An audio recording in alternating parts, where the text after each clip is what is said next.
Me welcoming all to today's session. So today's session is titled Fractured Orders, Fluid Loyalties, Power Politics in the Post-Alignment Age. We meet at a moment when long-standing global structures are under strain. New power configurations are emerging without clear rules, and states are navigating, shifting, and sometimes competing alignments. Power now moves not only through institutions, but also through markets, technology, and public sentiment. In this uncertain environment, diplomacy has become adaptive, agile, and often improvised. To help us unpack these dynamics, it is my pleasure to invite our distinguished panel of today's session. A.N.M. Muniruzzaman, President, Bangladesh Institute of Peace and Security Studies; Jovan Ratkovic, Senior Fellow, Agora Strategy Institute; Julia Rockniford, Senior Lecturer, Taylor's University, Malaysia; Leonardo Paznaev, a Senior Researcher, Getulio Vargas Foundation, Brazil; Marian Vidori, Research Associate, Cornell University, USA; and David Patrician, RTL Nord, Germany.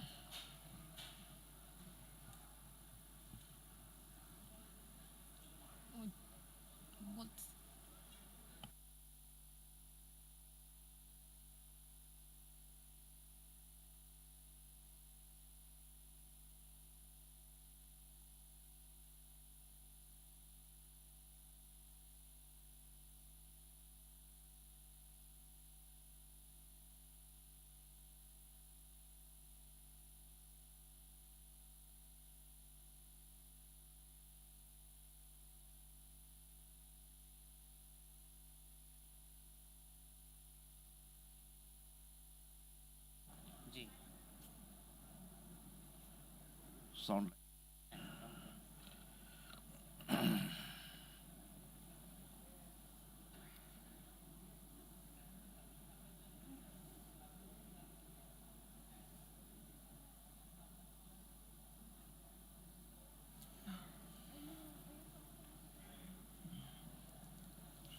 It doesn't block my face. Es el problema del pelo. Yeah, but it looks okay. Por eso que hago esto. Thanks. You're smarter. Está muy alto, más Sí. bajo.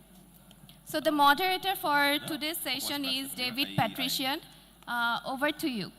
Thank you very much. Okay, testing 1, 2, 3. Can you hear me? Is my microphone on? Yes? Put your hands up if you can hear me. Okay, great. So, good morning, everyone. I just learned in the Bangladesh language, it's Shubho Shokal. Shubho Shokal, good to see everyone. My name is David Patrician. It is a great honor to be back today at the Bay of Bengal conversation, where our main theme, the entire few days, we'll be talking about rivals, ruptures, and realignments. I know some people are still making their way in. That's no problem. If you can, please find a seat so that we can begin our discussion with our distinguished panel this morning. Real quick, I wanted to set the stage after our opening ceremony. We are talking this morning about fractured orders, fluid loyalties, power politics, and the post-alignment age. Please come in. We have plenty of seats in the back. Please come in. In a world where the geopolitical fault lines of global power seem to be shifting beneath our feet, we find ourselves in the midst of a profound transformation in the dynamics of diplomacy, governance, and international relations. The old order, once defined by rigid hierarchies and clear allegiances, is fracturing under the weight of unpredictable changes.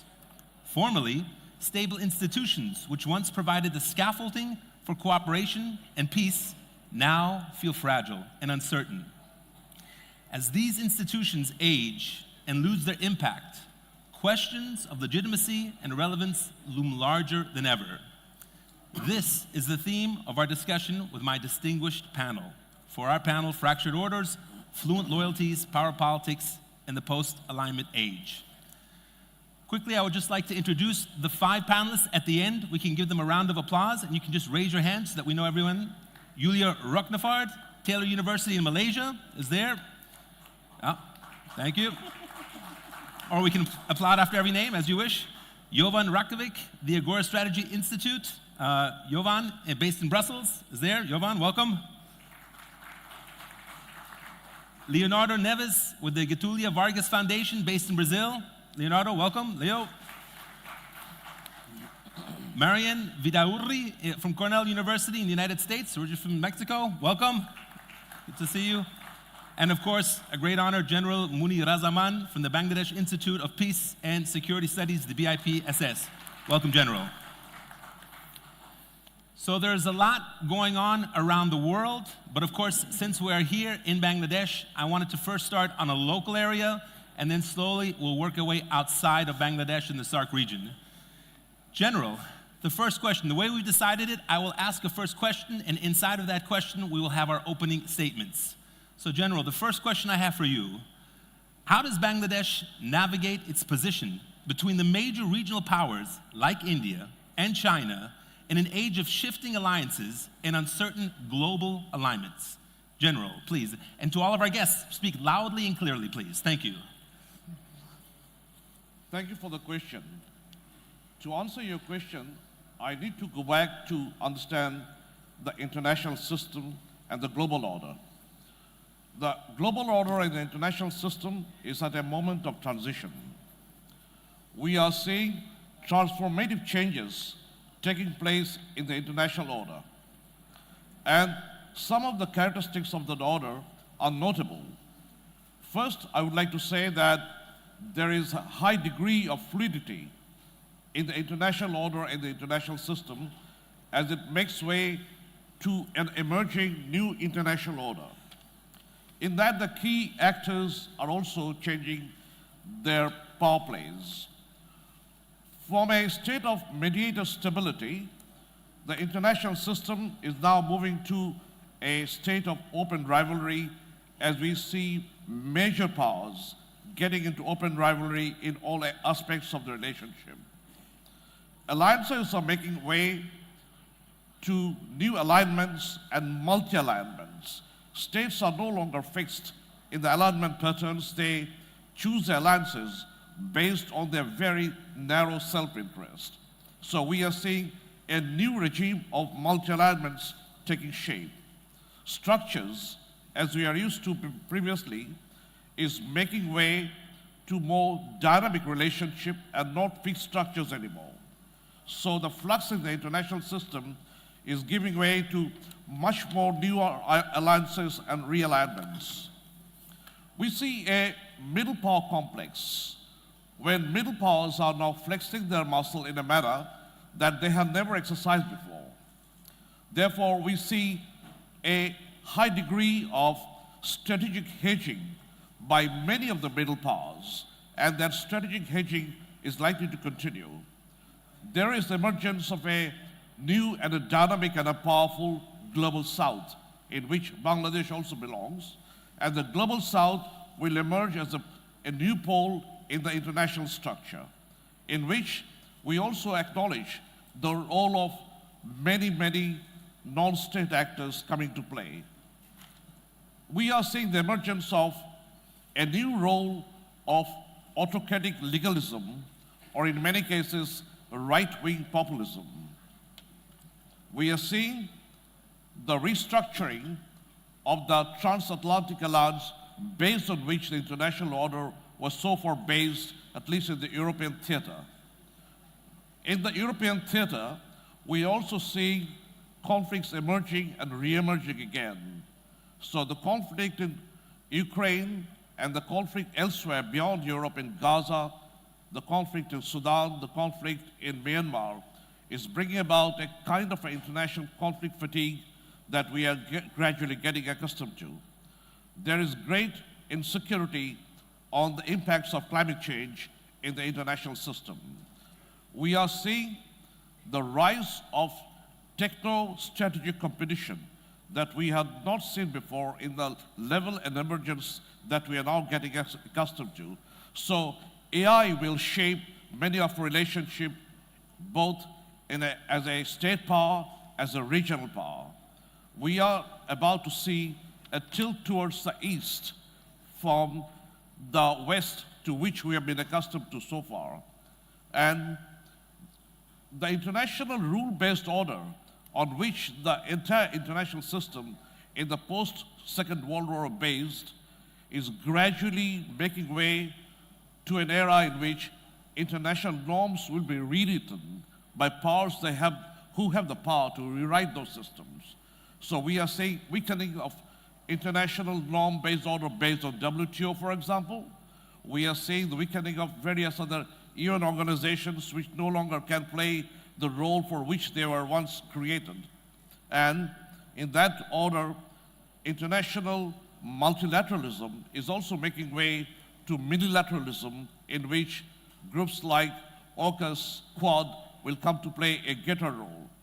But a major factor of the changes in the international order is coming from the very powerful play of techno-oligarchies. Techno-oligarchies in the future will not only play a role in the technical sphere, but they will also challenge the authority of the state in many ways.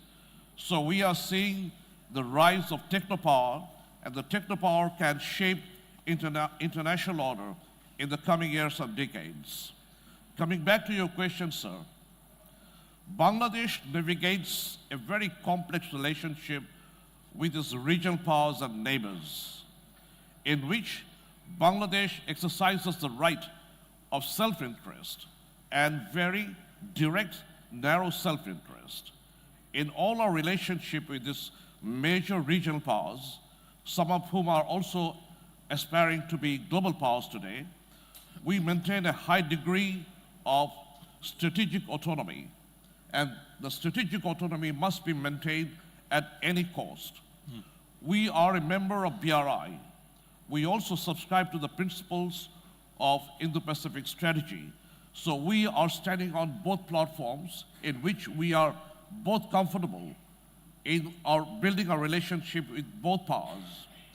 We don't subscribe to a narrow relationship with one single power. We will only navigate and go to interest-driven relationship in which Bangladesh has maintained a robust relationship with our immediate neighbor, India. We have strategic relationship with our other near neighbor, which is China. And we have very successfully maintained a healthy relationship with both, based on our self-interest, based on our national interest, and maintaining a high degree of strategic autonomy at all costs. That is the way Bangladesh will go ahead in future. Thank you. Thank you. Thank you. General, I have a quick follow-up, if you wish, please. I have a quick follow-up question. For many of us, this is the first time visiting Bangladesh. You all will have your elections next February. Some would say historic elections for Bangladesh. How is your personal feeling, specifically also with these global alignments and shifting alliances? Are you optimistic for these elections for Bangladesh coming up in February? I am personally very optimistic, like most other Bangladeshis. This is also a moment of transition and transformation for Bangladesh. After 17 years of a very autocratic and dictatorial rule, Bangladesh is regaining its place again as a member of a democratic society and a country. We are getting back to democracy that we had lost under the Sheikh Hasina regime. And this was brought by nobody else but by the people of Bangladesh. So my hats off to the people of Bangladesh, the younger generation of Bangladesh, the Gen Z of Bangladesh, who fought to bring back democracy to Bangladesh. This is a historic moment for the nation. It is an opportunity for Bangladesh to get our history and course right again. And this is an opportunity that we cannot afford to miss. We are thankful to our friends internationally who are equally supportive of the process of democratic transition in Bangladesh. And I'm very, very hopeful that February will show us the path to a new democratic future and a bright future for Bangladesh. Super. Thank you very much. Let me turn over now to my right, to Marian. Marian, I know you've been living in the United States for many, many years, originally from Mexico, so you certainly have a North American perspective on many things.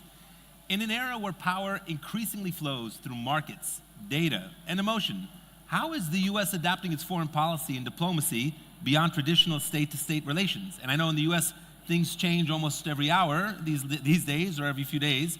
How's the situation? Well, thank you, David. First, I would like to say how grateful I am to be here, sharing this stage with my friends, and to meet new friends. I feel that CGS is doing something very important, providing a space for us to connect. Connection is the antidote to those things. Rupture, rivalry. We need to come back to basics. We need to come back to humanness. And this is a wonderful space so that we can interact and talk about these issues. Regarding your question, how much has it adapted? A lot. In short, a lot. Of course, we're in a framework that has no name yet between what used to be a rules-based international order to what seems to be now a power-based international order. And it's not only the United States that's changing the way it conducts foreign policy, but also other major powers and other players. It is a world disorder in which we're in. And I would like to give like a specific example. We can continue talking about generalities, but I can give you an example that comes to mind to answer your question. So in recent months, there has been escalation in the Caribbean Sea because of the situation of Venezuela. Venezuela has been in a state of crisis for decades now.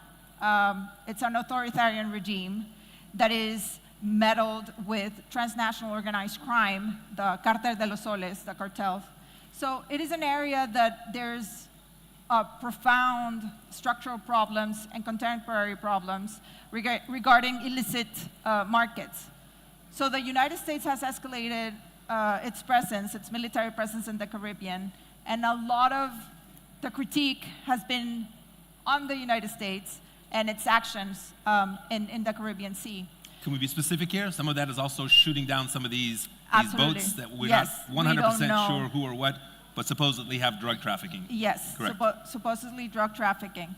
And so it is definitely a new way of handling, addressing a problem that the region, Latin America and the Caribbean, haven't been able to tackle and address on their own. So it's also necessary to question the actions or lack of actions of other countries in the region and their foreign policies. And so yes, it is a time where there's this term called VUCA, and I try to search for it because it's volatility, uncertainty, complexity, and ambiguity. Supposedly VUCA, this is the VUCA world. And when I looked, I researched on where it comes from, this term, it's from the 1980s, so it's nothing new. It seems like some of the trends that we're seeing are repeating itself. Probably magnified by the fact that social media magnifies everything. And of course, it doesn't help that certain leaders have different leadership styles from great powers. So definitely we're in a moment, and especially in the Latin American Caribbean region, where tensions are high. There's talk about war, but also we mustn't forget that we have to figure out a way as a region and the states to address democratic breakdown when it does happen, because often the response is silence. And there was a mention, I think General mentioned mini multilateralism and the creation of blocks, multilateral blocks. And this year, there were several summits in the Americas where leaders of Latin America and the Caribbean got together. And for instance, BRICS was in Brazil. Also, well, the Summit of the Americas was canceled. But there have been others. And in those meetings, like the EU CELAC also in Colombia, there is no mention of the crisis in Venezuela. There is no mention of the crisis in Nicaragua or the situation in Cuba. So, you know, in conclusion, there are double standards in this international system. And we're in this period, in this limbo between what we knew and what's coming. Yeah. But I'm hopeful that we will figure it out because we're in spaces like this where we can come together and think creatively. A professor of mine said this moment calls for an awakening of realistic creativity. And I love it because old approaches cannot be used to tackle new challenges. Very good. Let me ask one quick follow-up. Some would say the United States last year, it's very unpredictable as far as many of the negotiations, tariffs, and other things. I've read that some Central and South American countries are turning much more towards China, dealing with investments, dealing with trades. Have you also come across that a little bit more? The increase of the China-South America relations due to this realignment? Yes, Chinese presence in the Americas is not a new pattern. Yeah. It has for many years. The first country because there were several countries that recognized Taiwan and slowly started to change their foreign policy recognizing China, and it started before the Great Recession in 2008. Yeah. So it's been something that's gradually been strengthening. And of course, the countries, it's not that they have the option whether the US or China, it's both, because they're both the two global superpowers today. Yeah. As we can see also, Taiwan is in the center of many issues, including currently China and Japan, what's going there as well, so something we certainly have to follow. Leo, let me turn it over to you. Leonardo, but you said Leo is also okay. Just a very direct question to you. What does post-alignment mean in today's world, and how can we tell that countries are shifting their alliances? Oh, can we do a microphone check for Leo? Testing 1, 2. Hello, 1, 2, okay. Okay. Thank you, David, for the question. First of all, again, I'd like to thank the CGS for the invitation. It's a pleasure to be with you, all of you again here. It's amazing. Keep changing the idea, meeting together friends that we have met before, and get the perspective throughout the years. David, I think I would repeat, not only myself, but the previous speakers, if I start talking about the transition, the era of transition that we're living right now, how new rivalries, how new poles of power have been consolidating. I think that the biggest story of this time is not this transition, is not this chaotic realignment. The story of this moment, in my opinion, is US withdraw from the system. I think that's the biggest thing, because US did not falter, did not collapse it as Soviet Union did before. US deliberately decided to step down from it, and it's not step down from only global governance, from UNESCO, from the Health World Organization, the Paris Accords. It's also stepping down from the alliances that it used to do. NATO is one example. How it's forcing Japan, South Korea to invest more in defense or else. It's how it's pushing other countries with these new trade deals or else. So the way that US have been forsaking one of its biggest assets, its alliance, it's very interesting. And this scenario made, for most of the countries, including mine, Brazil, hedging is the name of the game now. All the countries, Brazil and all of the countries, we have to hedge against the different poles of power at this moment. For 10, 15 years, I have been listening. Whenever I receive some colleagues from the Western countries, Europe, US, Canada, even Australia, they do not understand the role and the participation of Brazil within the BRICS. Well, since then, they believe that BRICS somehow is a new Chinese alliance, is an anti-Western alliance or something like that. It could be for the Chinese, it could be for the Russians, but it's not for the Brazilians, for the Indians, and for the South Africans, and perhaps none of the new members. For Brazil, it's an interesting, different platform that we can connect with countries that some of them are rising now as emerging countries, and we can meet in a yearly basis. We can discuss our issues. We can discuss not only global economics, not only global politics, but some daily issues, for instance, how to tackle tropical diseases, for instance. So the BRICS is a very interesting partnership for us. And this very year, it's become clear that this hedging strategy, the BRICS is not only a practical platform, but also it's part of this hedging strategy that Brazil is doing. Because when Brazil was in the Liberation Day in April 2nd, 4th, something like that, beginning of April, when President Trump made this statement of the Liberation Day and slapped tariffs all across the world, Brazil was okay. It was within the group of 10%. But a few months after, in July, President Trump decided to place more 40% tariffs on Brazil across the board. And that's because Brazil was prosecuting former President Bolsonaro for his coup attempt. Imagine if US decided to put an extra 40% of tariffs in Bangladesh because of the trial of Sheikh Hasina. It's something like that for us. So the problem is, how can we deal with US in this sense? And we were to be a strategic partner of that. I mean, not strategic in the sense of defense, but culturally, economically, educationally, everything historically, we were very close to US in many different ways. Yep. So what the first thing that Brazil did when we received this new 40% of tariffs? We called China. We called South Africa. We called India and other countries like Turkey. And they began to help us. They began to buy a little bit more from Brazil. We can display some of the trades that we had with US.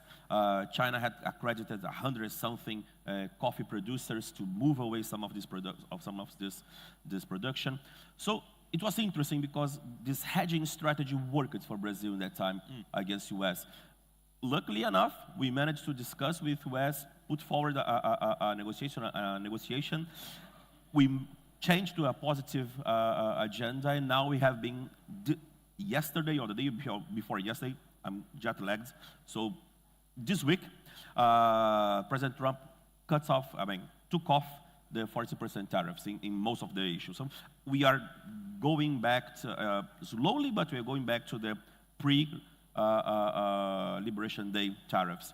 So I think hedging in the sense of these post-alignments, it's vital for countries, especially small and middle countries, emerging countries, because it's different. It's not like the Cold War and you have two very solid alliances. It's more fluid, it's more fractured, so we need to hedge with other different countries. Very good. Real quickly, I do have one follow-up question. Just want to make sure, in the back, can everyone hear us okay? Put your hands up, can you hear us okay? I only see a few hands, if we can make it. And the drone is nice, but I feel sometimes like the helicopter's flying over us.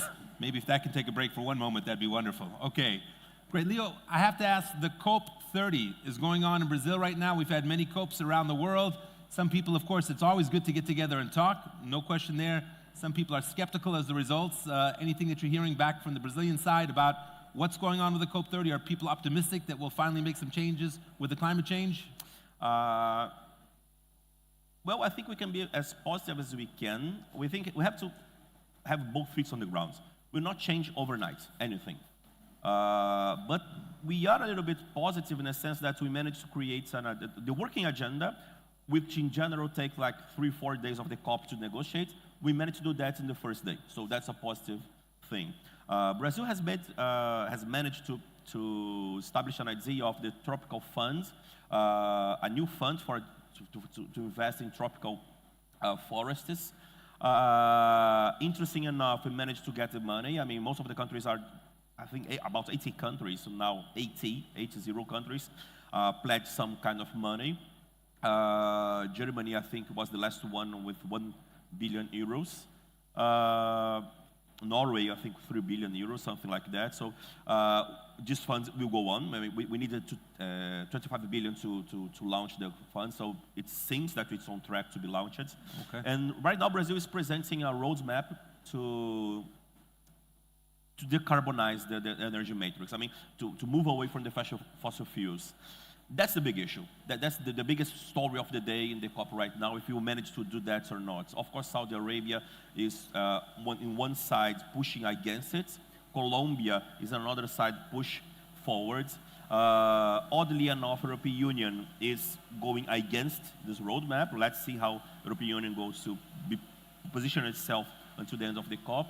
But I think that's the roadmap from moving away from fossil fuels is probably the biggest idea, the biggest story of the COP. Yeah, many people have said by the COPs, it is a lot of negotiating and a lot of pushing and a lot of pulling. So I've heard that before as well. Thank you. Jovan, I want to turn to you real quick. Jovan, without clear rules or frameworks, what ethical responsibilities do powerful states and corporations have in shaping the emerging global order? And I'll add one to that. Is ethics in politics important in 2020-25 when we look around the world? Jovan. Well, we can see that, unfortunately, powerful states very often do not fulfill the ethical expectations that most of us would have. Yeah. But let us talk about ideal world and what we should expect of powerful states and powerful non-state actors, like global corporations, major companies, because we should also keep them up to those very, very high ethical standards also. And first of all, I mean, we should expect that they would protect the rule-based global order, but at the same time also support reform of multilateral institutions. For small countries like Bangladesh, Bangladesh of course is not small population-wise, it is among the top biggest countries in the world when it comes to population, but when it comes to territory, it is, well, just about top 100 in the world. So when it comes to countries like Bangladesh, rules-based order is vital. Small countries cannot survive in the world that is not based on rules, but on power. And this is why it is very, very important to protect that order. At the same time, we do have multilateral institutions that are, due to be reformed for a long, long time. But of course, it is not happening officially with UN system. It is not happening officially with so-called Bretton Woods financial institutions like World Bank and IMF, but this is happening unofficially. It is happening with the rise of Global South. Bangladesh, of course, being very active in South-to-South cooperation, and I guess it's going to be even more active in the future. It is happening through the rise of G20. G20 today is the most important global platform on our planet. More than the United Nations? You Yes. say? Yeah, okay. And it is happening today, actually, in South Africa, you know. So today, if you are not member of G20, if you are not member of BRICS, then of course you have to find strategic alliances. You have to have very active diplomacy to have your voice being heard, you know. Luckily for Bangladesh, of course, climate change being very important for this country, COP is still very much alive. The question is how effective it is, whether it's too slow, but you know, things are moving and you know, those events are happening. So this is already a positive sign. But you know, powerful states should be definitely pushing more for this reform of multilateral institutions, because of course today we live in a multilateral world, definitely. You know, in the past, we had that during the Cold War. We had, you know, on one side, Soviet Union, United States on the other side, and then non-aligned movement. Now, in a way, Global South is the new form of non-aligned movement.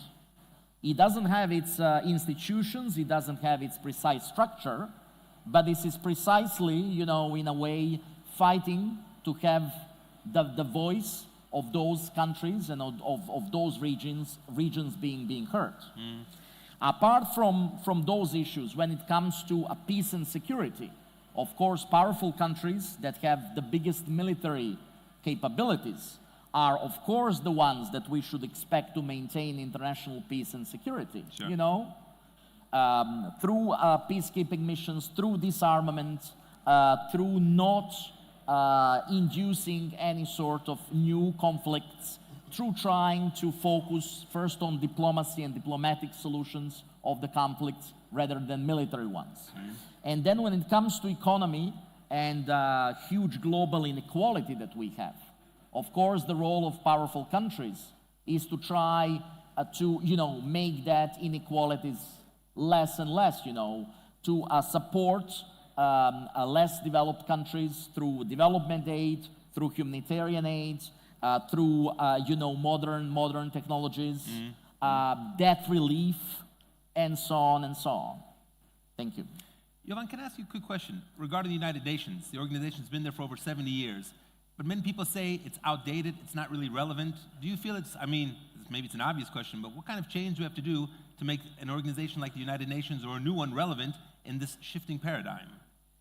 Well, United Nations, of course, is a big system, so it would be completely unfair, to paint it with one brush, There are some agencies that are doing amazingly important job around the world, very successful one, but, most of people are looking into UN Security Council and UN General Assembly when they're referring to whether United Nations system is efficient or not.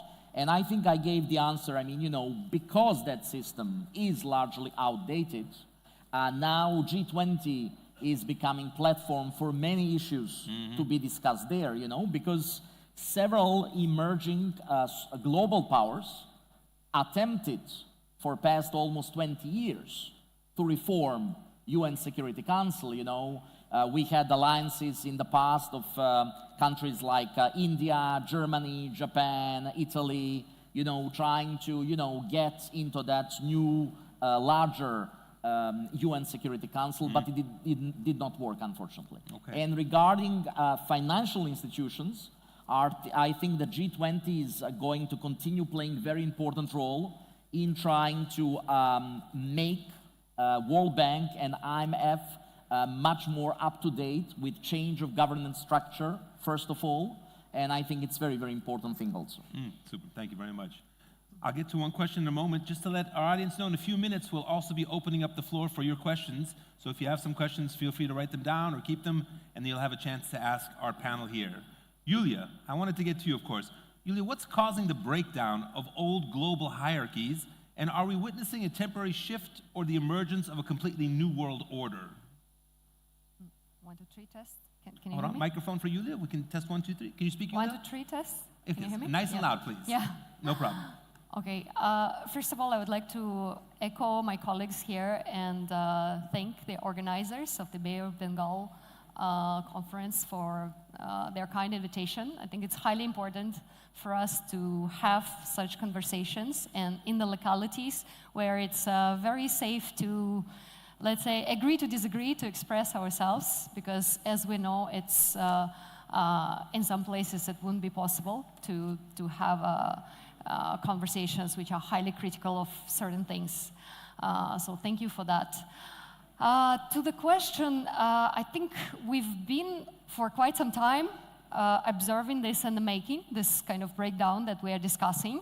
It's just, we always talk about it, we just don't know what are the new contours or contours of the new world order that are going to emerge. We know there is some breakdown occurring already. I would tie it to a few pillars where the breakdown is happening, and probably these are the most important ones. This would be military or security, economic, and ethical or moral components. So I see military and or security pillar and economic pillar are kind of interlinked. And if I may refer to the most recent events, I think it was vividly demonstrated in the course of the past 3 years since the start of the Russia war in Ukraine from February 2022, and later on also the beginning of the Israeli offensive in Gaza. Starting with the war on Ukraine from 2022 and over the 3 years so far, we've observed the kind of imbalances that exist in the world in terms of industrialization, industrial base, and deindustrialization that took place in certain places. So it hindered the possibility of pushing back against Russia's offensive and raised questions about the over-financialization of economies and, if you like, AIization, like how one of the US military commanders recently put it, you cannot AI the artificial intelligence, that's what I mean by AI, you cannot AI your way through a grinding war of attrition. You actually need AK-47. And the practice now shows that you need drones, which are kind of I'm not a military expert myself, but the military experts predict they are becoming a kind of a new Kalashnikov rifle in the modern warfare. And indeed, you've seen people for the past 3 years comparing the numbers. And if you are doubting that if that is the case, and there is this imbalance in terms of industrialization, deindustrialization, maybe we should ask ourselves a question, why for 3 years combined efforts of Europe and the United States and the allies were not able to push back against Russia's invasion to Ukraine? Why we were not able to put a stop to it? So that's one, or rather two pillars that I'm looking at. And the third one, which to me is probably even the most important, the ethical or the moral pillar. Jovan just talked about the rules-based order. So indeed, we also had, no matter how much we talk about realpolitik, we had ethical, moral premises on which the most recent order, the one that we're seeing breaking down right before our eyes, was premised. And I think also these two conflicts in particular, some other ones we can also bring up, for example, how in different localities people treated Nagorno-Karabakh conflict, but let's stick with these two, Ukraine and Gaza, Palestine. I think it demonstrated quite clearly how the proverbial double standards are in action, how those norms work for some, but in other cases they do not work, how divided, how fractured the world is, not talking just about the political elites, but political elites in particular, because people at the public level probably demonstrated more unity than the political elites across the globe. And there is indeed a question, those who treat one conflict and people suffering in one conflict in the way that is premised on those ethical and moral standards, but in the other conflict, people are treated in reverse. How can we expect those to preach to the rest of the world, the global south in this particular case, about the norms, the ethos? Well, they are followed in one case and they are not followed, they are disregarded in the other.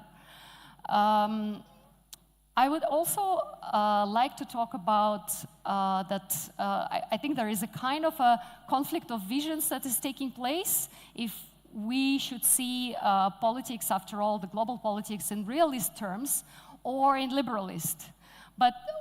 And there is a conflict between people with different visions. So that's where I think we have a convergence of liberalism and realism, realpolitik, and the constructivism. So it really depends on how you see the world, what your perspective is, and what vision is going to eventually win. And recently, we've unfortunately witnessed, and I'm not a disciple of John Mearsheimer, but you probably might hear just the same things that I'm almost repeating. Unfortunately, realism has been winning in the sense that global powers see global politics in terms of material, military power, even if they are willing to masquerade their actions by this ethical, moral norms, or they are just not having a clear direction in how it is being pictured, so just sticking to the old patterns of how it used to be done. But I think in many parts of the world, which unfortunately we don't have much time to bring up many examples, what has been happening is indeed, the concern about material, military power, and of course the competition for resources. And even the most recent coming from our region, Thailand, Cambodia, conflict, why it got ignited in the first place, why it got reignited recently. I think there are many questions that could be asked about this. And of course, in this situation, we have those who are ready to fill the void. For many people, for many nations in the region where I'm coming from, Southeast Asia or ASEAN, China is the most important #1 trading partner, no matter how other countries like the EU as a whole or the United States, how many investments they bring to the region. And indeed, the ASEAN leaders, for example, are still ready to dance with President Trump upon his arrival. But the major trading partner for us, and for Bangladesh as well, I'm sure, is China. Which at this point, and I'm not advocating for Pax Sinica as an alternative, I'm sure if it were to happen, it's not going to be a pretty one as well, and we will be highly critical of it if we are planning to replace Pax Americana with a Pax Sinica. But at this point, and probably that's how global orders start, China offers this kind of value-free, prosperity for all kind of cooperation without much interference into the domestic affairs. And that is, I think you'd agree with me, it's what looks attractive to many. And that's why smaller countries, as it was brought up earlier, resort to hedging. In ASEAN, we are all about hedging, and sometimes it's highly criticized, but what choice do we have? So no matter the appearances of even dancing with President Trump with wonderful music, but I think what this all is about hedging, and all of us in Southeast Asia, we are hedging between the United States and China, and that's just inevitable. Super, thank you very much. I have 2 or 3 short questions. This is open to everyone. We can have maybe a short discussion about it. The first one is this: what role do populism and nationalism play in the weakening of international institutions? Are they causes or symptoms of the current global fractures? Anyone, please. I think Julia wants to talk about that. Me? Yeah. Would you like me to repeat the question? Yeah, could you please? No question. Just once So, again. what role do populism and nationalism play in the weakening of international institutions? Are they causes or symptoms of the current global fractures? Well, I'll probably start, and I know a few colleagues wanted to chip in as well. I've noticed... And due to time, this round, we have to do the answers just a little bit shorter, just to let everyone know. Okay, yeah, please. I am not going to give a speech. I'll try. On my side, something that probably colleagues are not going to bring up, I've noticed that in terms of populism, we've observed this interesting development when leaders who came up to the stage nationally and then globally, first as populist leaders, nationally in the first place. They came as populist leaders, presenting themselves as close to the people, providing for the direct contact to the authority through themselves. They acquired enough wealth, enough networks, enough clientele within their own states, so they couldn't claim that they are populist, they couldn't present themselves as populist leaders nationally. So what did they do? They moved to the global arena. They moved the populism, they shifted the populism to the global arena as well, presenting themselves at this time to the global public as standing for international interest, for the interest of the oppressed. Why Vladimir Putin was so successful in presenting himself to the global south, to the Asian nations, especially post-colonial nations? Because many said that, oh, he's standing for us, he's going to get back at them for everything that was done with us, for everything that was done to us in the past. So that's one of the trends that I find quite amusing in the global politics, and I think we can see values of what people put as a priority for themselves to be fulfilled. They also have been shifting with that trend. Thank you. Super. Anyone, General, please. I think, in my understanding, populism is coming back in many ways in many parts of the world based on very narrow nationalism. In some cases, globalism has failed some parts of the population of a country for which there is a backlash, and we see the rise of right-wing populism. We also see, even in our part of the world, a rise of religious populism. So therefore, every country is designing its own brand of populism. We see one kind of populism in the United States. We see another kind of populism in our neighboring country, India. So populism will determine many of our local politics for the coming years. unless we are able to redefine the liberal democracies that we are aspiring to have or have been accustomed to in many parts of Europe. And those redefinition has to be reworked by a new social contract between the government and the people. Yes. Marion, you wanted to add? Thank you. Is it Yeah, uno, you can test 1, 2. uno, See? dos, tres? Uno, dos, tres. Can we make sure Marion's microphone is a little bit louder? Go ahead. Uno, dos, tres. Uno, dos, tres. 1, 2, 3. Uno, dos, tres? No? No? Speak a little bit louder. Okay, louder. Now it's working. No, Now it's good. the question of populism is such an important question. In Latin America and the Caribbean, basically, it's been around for a very long time, and it stayed. It has stayed. 1930s. And this is the point, 1930s. Why? Because after the market crash, 1929, the rise of classical populism, populists like Vargas in Brazil, Cárdenas in Mexico, Perón in Argentina, they were so popular because people were in need. And this reflects something that is still valid today. Populism exists because people's problems, daily problems, are not solved by institutions, democratic institutions, because democracy takes time. Yeah. And It's a then quick fix to fill the void, you're saying. Yes, and the case of El Salvador, for instance, a country that 15 years ago was one of the most violent countries in the world outside of war zones, and now it's one of the safest. Why? Because a populist president built a mega cárcel, a prison that's the biggest prison in the Americas, well, in Latin America. I don't know if the United States, in Latin America. And problem solved. But guess what? To the detriment, at what cost? Rule of law, democratic institutions. He concentrates power. There's no horizontal accountability. There is no separation and independence of power. So are you willing to pay the price of democracy, freedom, your right to have quick fixes? So it's a Heavy price. profound question, and yes, it's the causes, it's the symptoms, but for Latin America, it's not a new trend. It's a persistent reality because it's the most unequal region in the world. Wow. Okay, thank you. Anyone else? I saw, Leo, you were shaking your head, or Yvonne, you wanted to add anything there? Or everything? It's good? Yeah? Okay.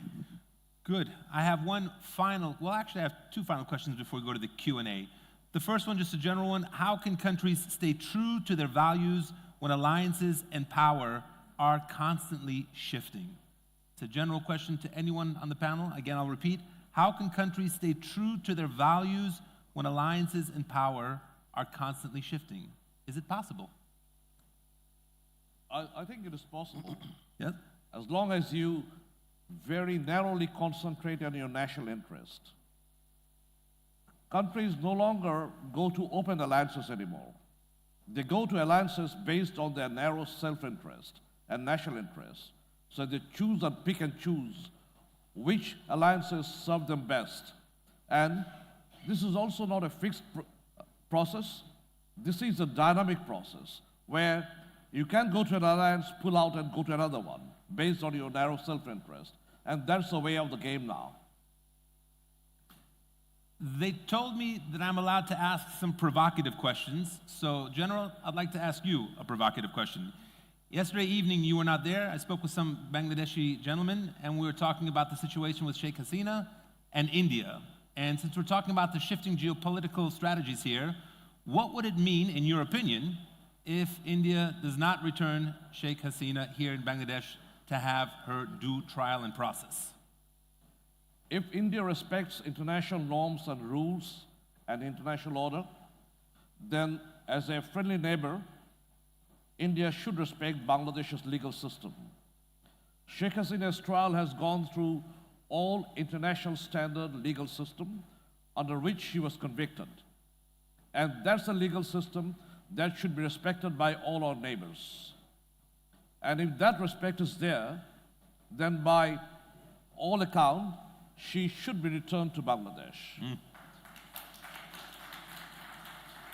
Besides that, we also have an extradition treaty. Under that extradition treaty, India is almost legally bound to send her back. Imagine if Bangladesh was housing a number of Indian dissidents and we did not return them back to India after a request that was made by New Delhi to Dhaka, what would be India's reaction? If that is the case, then anybody convicted under Bangladeshi law by international standards, India is legally bound to send him or her back to Bangladesh. And by all those accounts, we demand that New Delhi sends back Hasina back to Bangladesh. Okay, thank you very much, General. Yeah, rule of law, mutual respect, I think important in personal relations as well as our geopolitical relations. Thank you, sir. Thank you, ladies. Now, I'd like to open up the floor to questions. We started about 10, 12 minutes later, so I hope Bangladeshi time, I can go also 10 minutes later also. I see some hands. I believe we have microphones here I just see here on the left-hand side. If somebody, you can please go ahead to the microphone. And I would ask you just to make your questions as brief as possible. And one thing, it's a very large room, and as I said, sometimes we have a drone, not a military drone, but a camera drone above us, and that's very loud, so please try to speak as loud and clearly as you can. We look forward to your questions.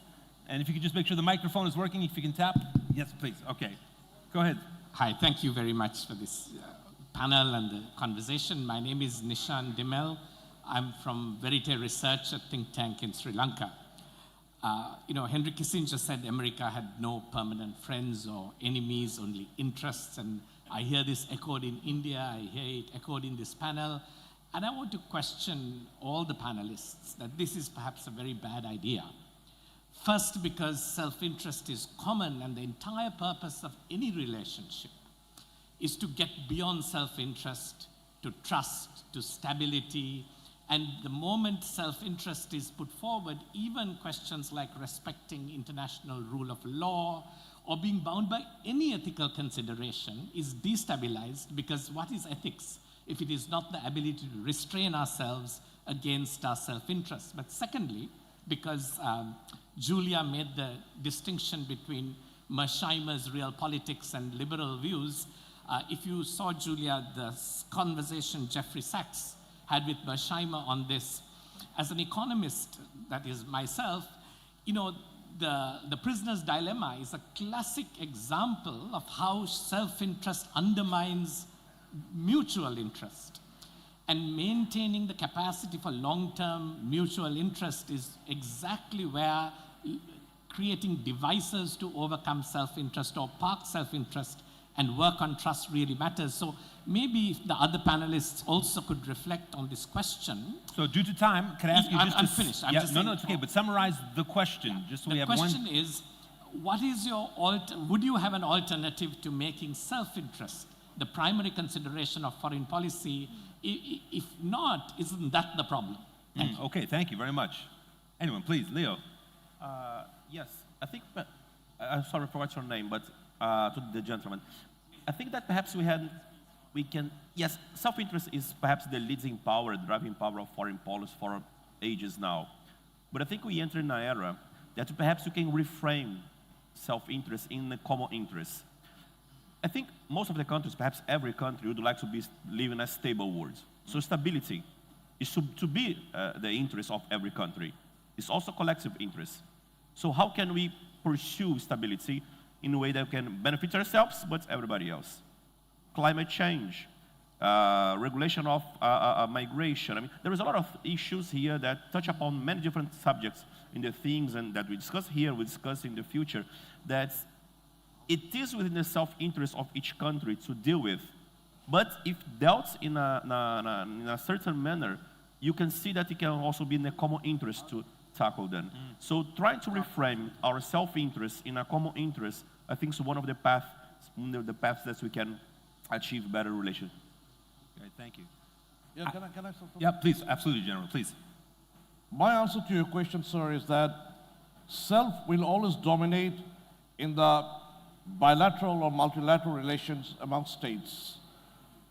In the world of realpolitik, self will dominate, particularly as we redraw the international order. Every nation will work out its self-interest.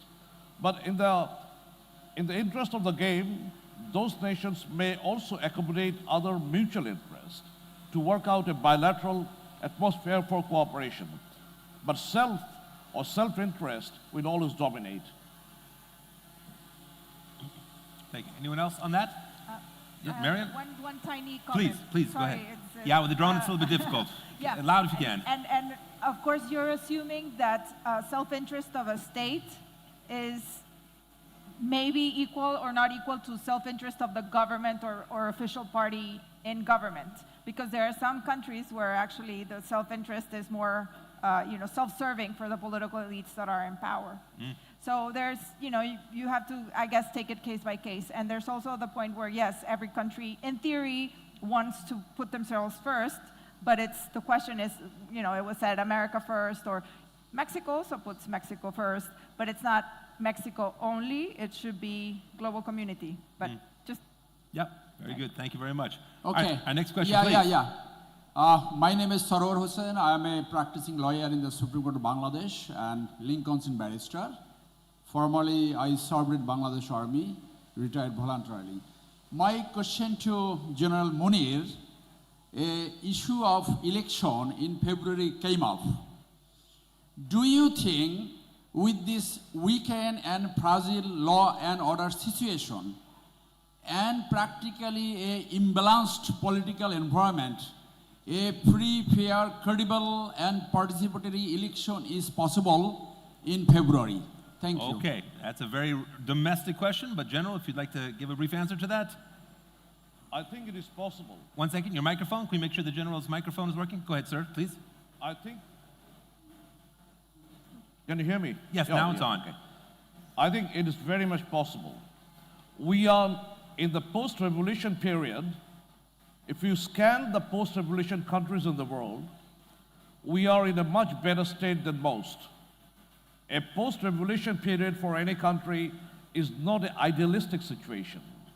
We have to make the best of what is the best situation we have. We know there is a weakening law and order situation. We know the police is in the process of being reconstituted again, but the military is going to jump in with 100,000 troops on the ground during elections.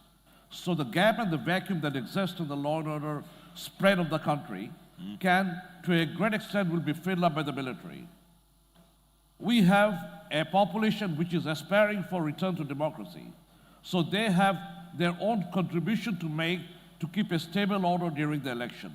And last of all, we have no other alternative but to return back to democracy and give the power back to the people. That is the only path to survival. Thank you. Jovan, you wanted to add? I would just like to add that many countries are looking with inspiration with what has happened during democratic uprising and revolution in Bangladesh and this phase of democratic transition. We are all hoping that elections in February are going to be free and fair.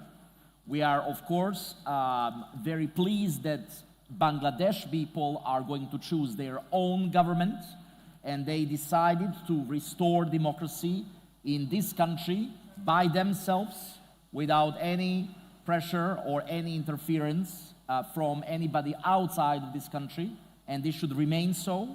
Of course, it is important to see whether Bangladesh is going to elect the government that would keep a secular nature of this country and of this political system. It is also very important to see if some of the political parties that have already been in power in this country in the past come back to the power, whether they drew lessons from their previous terms in the government and whether they would completely restore democracy in this country that we all vouch for and hope for. Thank you. Just one sentence. I have great faith in the people of Bangladesh. Just remember, look back that immediately after the revolution from 5th of August to the 8th of August, this country ran without a government, not only without a police force, it completely ran without a government, and it ran perfectly well, and we survived. So I have great faith in the people of Bangladesh that we will make the right transition to democracy. Very good. Hope and optimism are always important. Due to time, we have 2 more questions, so no one else has to come up. Yes, Sir? this one question. Yes. Yes, please. This is Tanvir Mohammad Dipu. I am a little geopolitical analyst and also a small business leader of Bangladesh, the member of highest apex body FBCCI. I ask a question to Julia. She's the expert of security, Middle East and ASEAN. Now, the right now, the main problem of the world, immigration and energy and power. So I think US has a strategic plan, also Western countries, to control the Middle East next 100 years or 150 years. So Israel is now the main problem of Middle East. He is growing technology, business, every sector. He has the power. But Muslims have no technology. They have 4 wives and 72 hurs. So how can Muslims can survive in Middle East to against Israel? Thank you. Could you repeat the question, just specifically? To Julia specifically? And yes, Julia, yes. The question was, how can survive, or how can Muslims can be the main focus in the Middle East without USA or Israel? Oh. Thank you. That is a question that may take years to answer, if not months. Yes. Julia, if you'd like to give it a shot, just in general, it's a very difficult one. Yeah, one, two, three. Yeah. Is the mic working? Yeah, it's on. Okay. Yeah, that's a very loaded question and also puts Julia in the spotlight. Indeed, it would take years to answer. And of course, I don't have an answer to that. I think back in Malaysia, we actually have a lot of discussions on what Ummah should do about it. But I think it's a very divisive approach. And actually, the change in discourse around Palestine, around Israel, started to occur when people who are non-Muslims started to participate in it. And to see it not in terms of religious fault lines, but in terms of humanity, that we should care for the rules of war, Geneva Conventions, for people who live there despite their skin color, regardless of their skin color, regardless of their religion. So I wouldn't say it's, if we even start answering this question from the point what Muslims should do, that's already going to get a wrong answer. So I think you should be thinking about what your societies should do, what you could do at the level of the communities, because I'm telling you, we've been practicing this approach for a long time, and it resulted only in this long, fruitless discussions about what Ummah can do to uplift itself. Thank you very much. Please. I apologize. For the first time, I'm seeing the microphone in the back. Have you been standing there for a while, ma'am? I am so sorry. With the camera lights, I didn't see you. The young woman there, and then the gentleman here, please. Please go ahead, ma'am. Good morning, everyone. I am Rifti Al-Zabed, a 4th-year student in Dhaka University. So I have a very specific question to Muniruzzaman sir. So what security challenges arise from Bangladesh-China cooperation in the northern region of Bangladesh, such as the Tista project? As you know, India has raised concern and also developing military infrastructure closer to that region. So my question is to Muniruzzaman sir. Thank you. That region of Bangladesh is very sensitive in the nature of the security interest of both India and China because of the Siliguri corridor or chicken snake. Our project in Tista is in our national interest, and it has tremendous impact on our water security. That part of the country is going dry and is going through a process of desertification in the dry season. We have to explain our position better to our neighbors, and we have to have an open plan where everybody can come and participate in our national development. It is not a closed deal with one single country against another. And that is the way it was proposed to both China and India.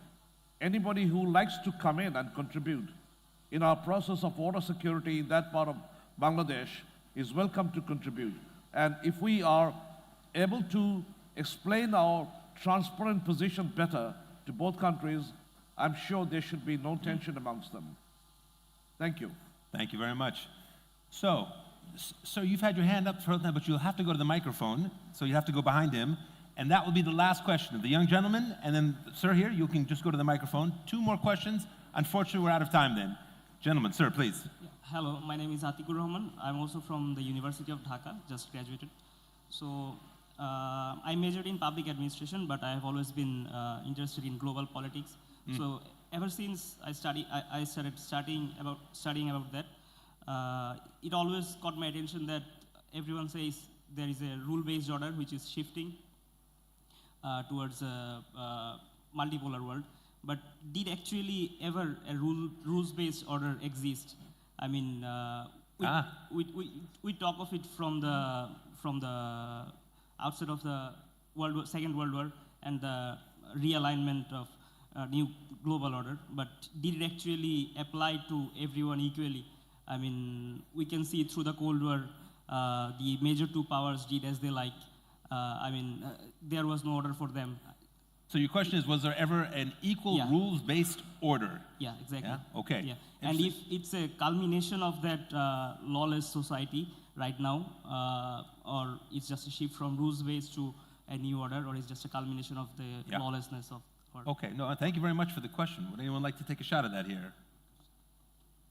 I don't think I'll do one. Okay, I don't think we live in a lawless era or something. I mean, I don't think we're going to shift in that direction either.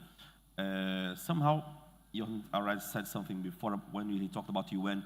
It's not like we have some problems in some segments that's nothing working out. I mean, if you look at the UN, I think that's a major illustration that we can do. I mean, UNICEF is doing a great job, FAO, UNHCR. So we have many different regulations from simple things like airports or how you organize airports and shipping lanes to, I don't know, I mean, to World Health Organization, how you organize the shipments of vaccines to conflict-driven countries. So I think that there's a lot of rules that are still there, that's still working. Some rules, we have problems. Trade, for instance, is something that we have to cope with the WTO. I think somehow some of the rules are still working, and that's why, for instance, Brazil has taken its demands to the WTO, complaining about US. It's true that the WTO now is very weakened, it's true, but we can perhaps refurbish in the future. It's not that we are in a lawless era. We are not in the peak that we were before in the late 90s, early 2000s. We are in a reflux, but I don't think that everything has ended. It's not in the apocalypse world, not yet at least. Thank you. General, please. And we are short on time, so I ask, please, very short. My answer to your question is that the rule-based order was never a fair rule-based order. And that is a way of conducting international relations globally. The people who are able to frame the rules, it will always go to their favor. But the biggest question is, it maintained order. The rules were the structures under which the international order was regulated and governed. And that rule-based order is changing. It's changing not because of other things, also because the people who created the rules are no longer interested in those rules. So they're giving away to other countries to fill up the vacuum. So we now have China coming into the play with their initiatives like GDI, GSI, GCI. So they're coming up to fill up the vacuum with their understanding of an international system with China-centric. So rule-based order will always be favorable to the ones who make the rules, and that is how international system plays. We have to have some sort of rules, others it will be the rule of the jungle. Thank you. We have run out of time, but the gentleman, the last question, it has to be very short. I apologize. The answer has to be very short. Please. Bismillahirrahmanirrahim. I am Dr. Ishar Hussain, based in Kuala Lumpur with a think tank for the last 15 years. Currently, I am based in Dhaka with a think tank Foundation for Strategic and Development Studies. First, I would like to welcome to my good friend, Dr. Julia, and also former Minister of Malaysia, Dr. Her Excellency, Dr. Juraida. I know very well them. My question about the Rohingya crisis. Nice and loud, please. Nice and loud. Yes. Which?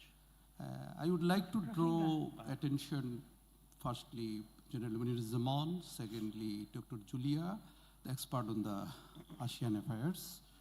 The many experts opine that is a serious, dangerous security crisis lies within the Rohingya crisis, not for Bangladesh and Myanmar, it also for ASEAN and greaterly for SAARC region, particularly South Asian region.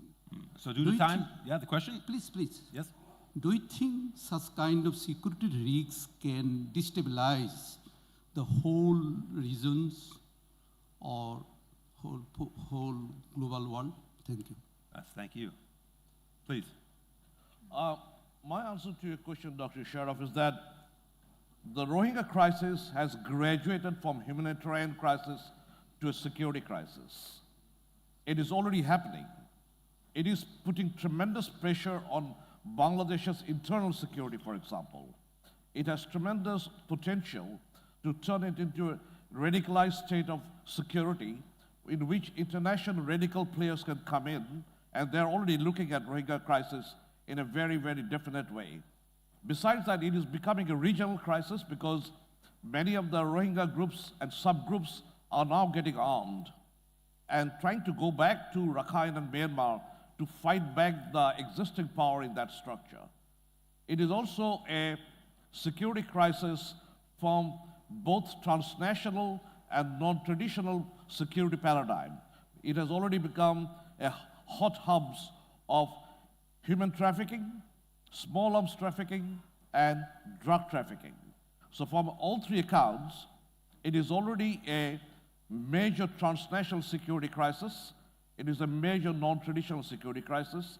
It has now become a regional security crisis, and unless we are able to curb it there, it can become an international security crisis. Thank you very much. Thank you all very much for the fantastic questions. I wanted to take a moment to thank our 5 guests, Julia Roknefard, Jovan Ratkovic, Leonardo Neves, Marian Vidaori, and General Munir Zaman. A round of applause, please, for your great conversation. Thank you all very much. Bangladeshi time, we started 10 minutes late. We finished 10 minutes late, so I think we are good. Please. Requesting all the speakers to come to the front for a group photo. Oh, yes, please.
Ladies and gentlemen, our next distinguished speaker is a towering figure in Bangladesh's intellectual and economic landscape.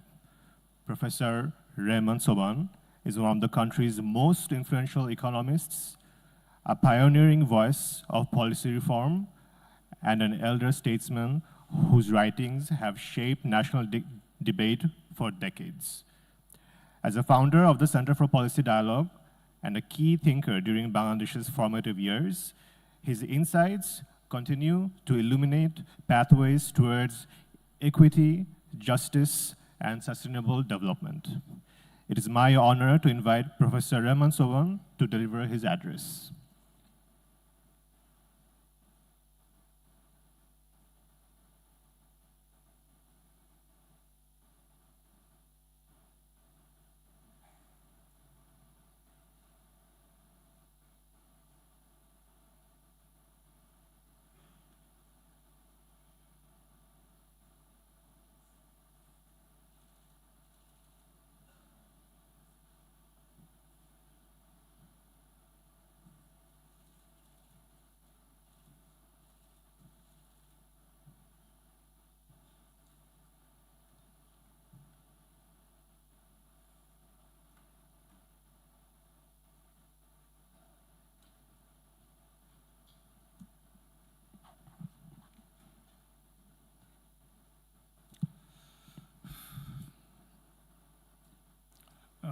Thank you very much for the invitation and an apology for actually disrupting the program.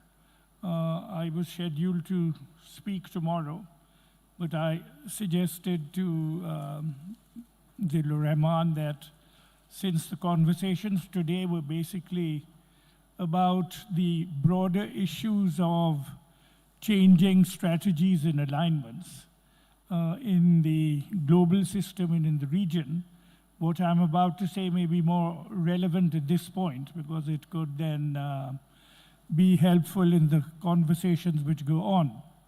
Now, the basic theme I wish to talk about very briefly is what I call the political economy of the changing global international economic order and how Bangladesh needs to reposition itself in these changing circumstances.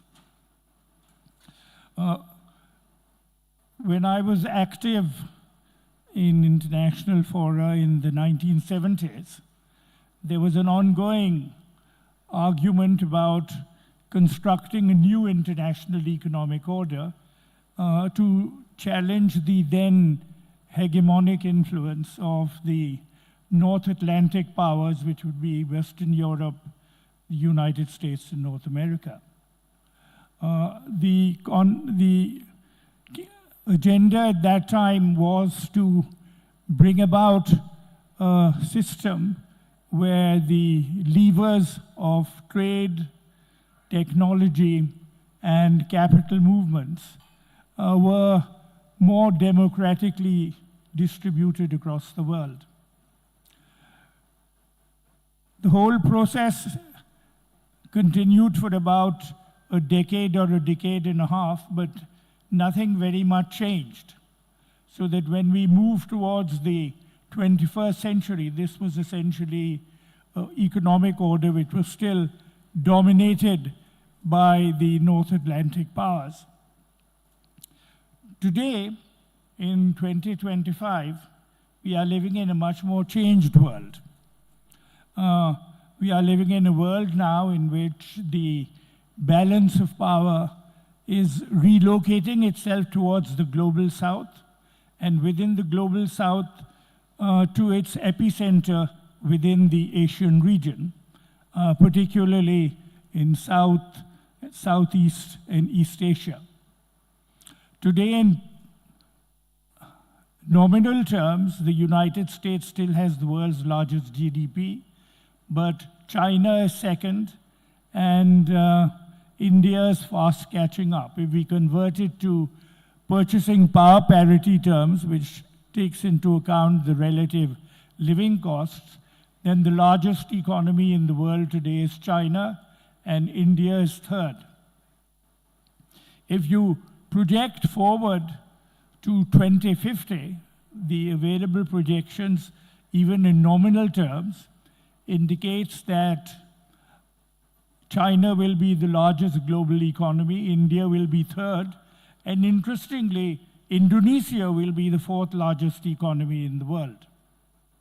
Now, these transformations in the global economic order in terms of dimensions are driven by three critical forces. They're driven by changes in the global trading system, changes in the location and movement of global capital, and through processes of technological change. If you look at the global trading system, you will find today now that the largest exporter in the world is China. If you look at it in regional terms now, the East Asian and Southeast Asian region as a collective group has a larger volume of both exports and imports than the European Union. If you look at trading patterns across the world, then a country like China has now become the largest trading partner of East and Southeast Asia, South Asia, West Asia, Central Asia, Africa, and now Latin America.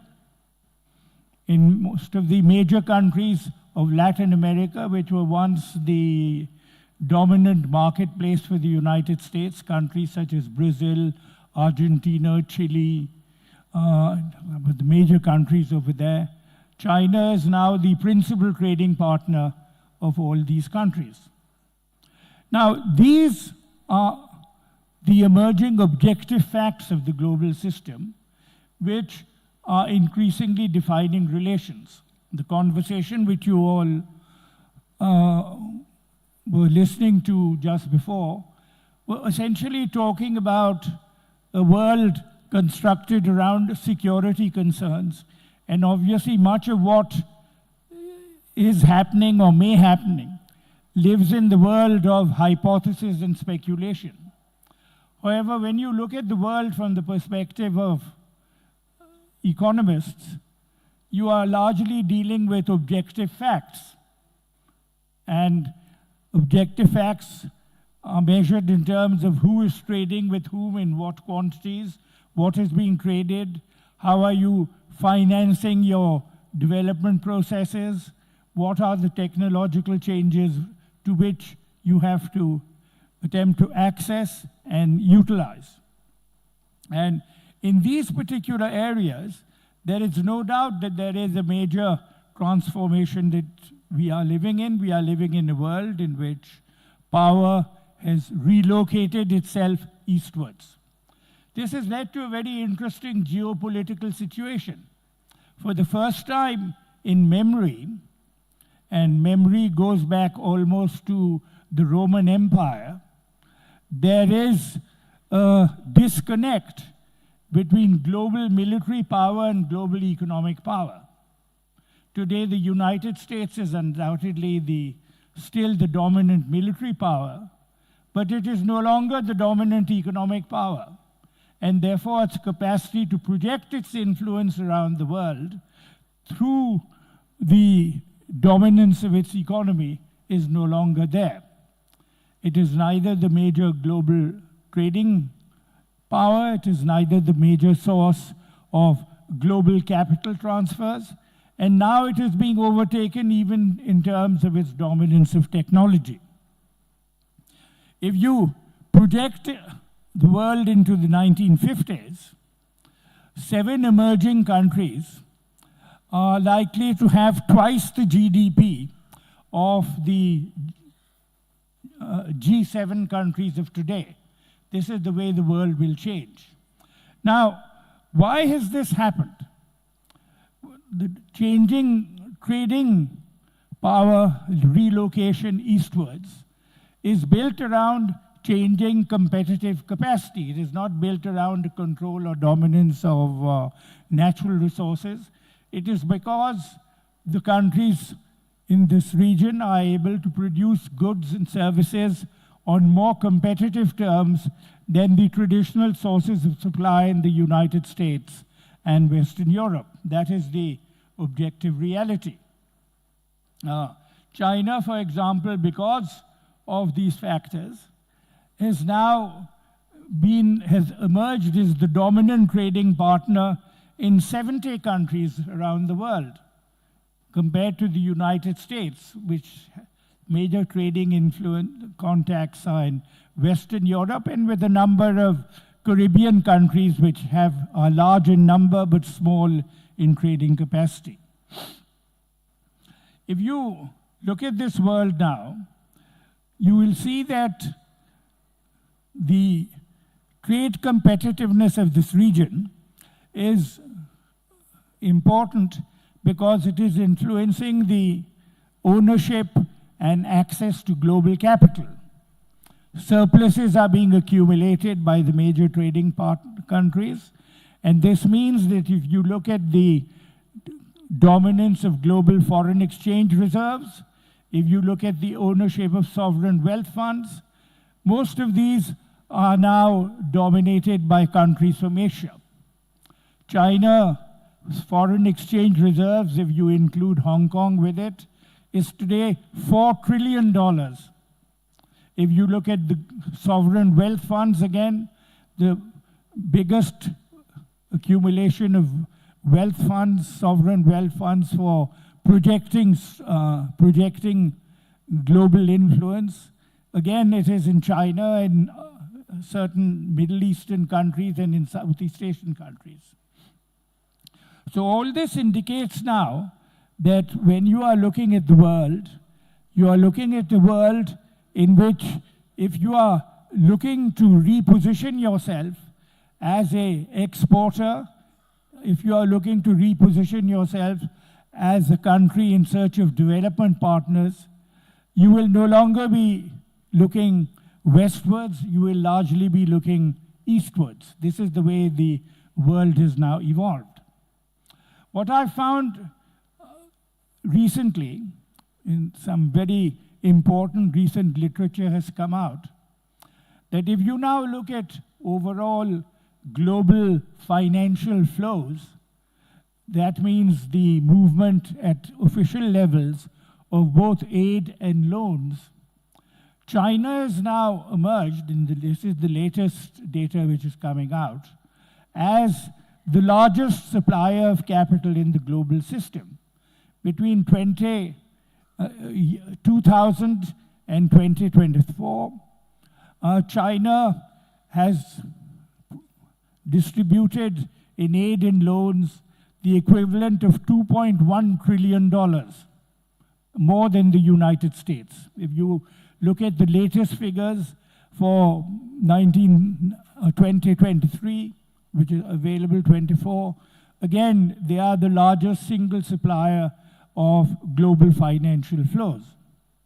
So this is a world in which there is a complete turnaround of the capacity to project global economic power and global economic influence. And this, I think, is of great relevance to us. The most significant emerging development now is the change in the frontiers of technology.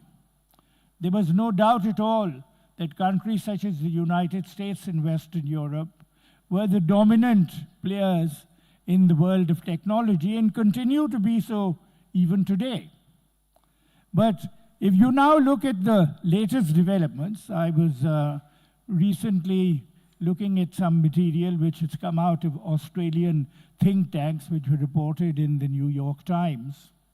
In a whole range of the most advanced technologies now, China has overtaken the United States. I think they looked at the 10 dominant technologies of the 21st century, and in terms of publication of research papers, in terms of research initiatives and expenditures, in a whole range of areas, between a period of 2015 and 2025, China has overtaken the United States. This has now manifested itself. We are seeing these conversations going on in Berlin today with regard to global climate change. The latest advances in green technology, which are at the cutting edge of modern technological research, in the manufacture of solar panels, lithium batteries, and electronic vehicles. In all these areas now, China's output is exceeding the output in all these three areas of both the US and Europe combined. So the world which Bangladesh now needs to reposition itself today is a world in which power has relocated itself. What do we do and how do we reposition ourselves? Historically, most of our orientation was westwards. When Bangladesh came into existence, and over the course of the next 10 to 15 years, to 12% of our GDP was underwritten by foreign aid. And most of this came from the West, the US, World Bank, IMF. They were the dominant suppliers of foreign aid. Today, our dependence on foreign aid has come down to about 2% of GDP.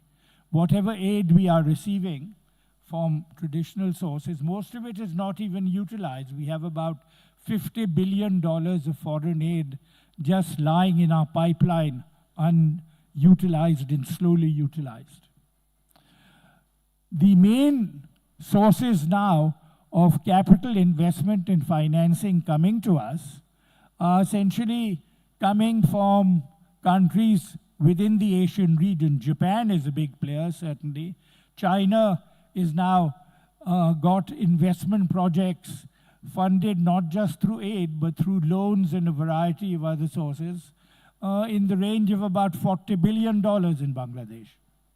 And this again is a factor which is manifesting itself all around the region. Today, China has emerged as the major trading partner of every South Asian country, not just East Asian. And this has been done by building up global value chains in which the growth of countries are now contingent on their capacity to access Chinese markets through value chains and to draw on Chinese capital and resources to sustain their own export capacity. So in these circumstances, what I would argue is that the world you want to reach out to is a world in which we have to see where our resources and markets are available.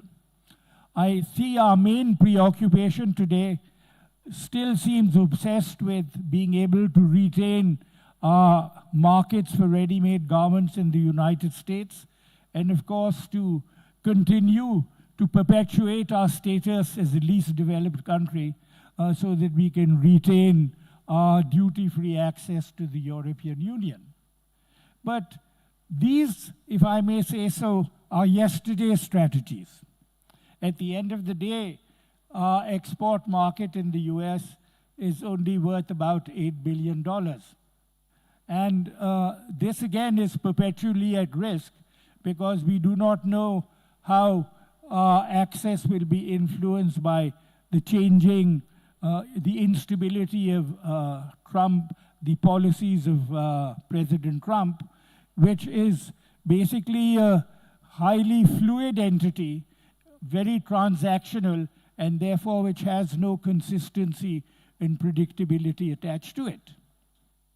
We are living in a world in which, as the Western powers, and particularly the US, have now lost their hegemonic influence, they are increasingly resorting to political expedience, and I define now what is really going on in the world of tariffs, in the world of blocking technology flows, as essentially political actions rather than market-driven actions. This is influencing now the way in which the once dominant countries are reacting to the changing economic order.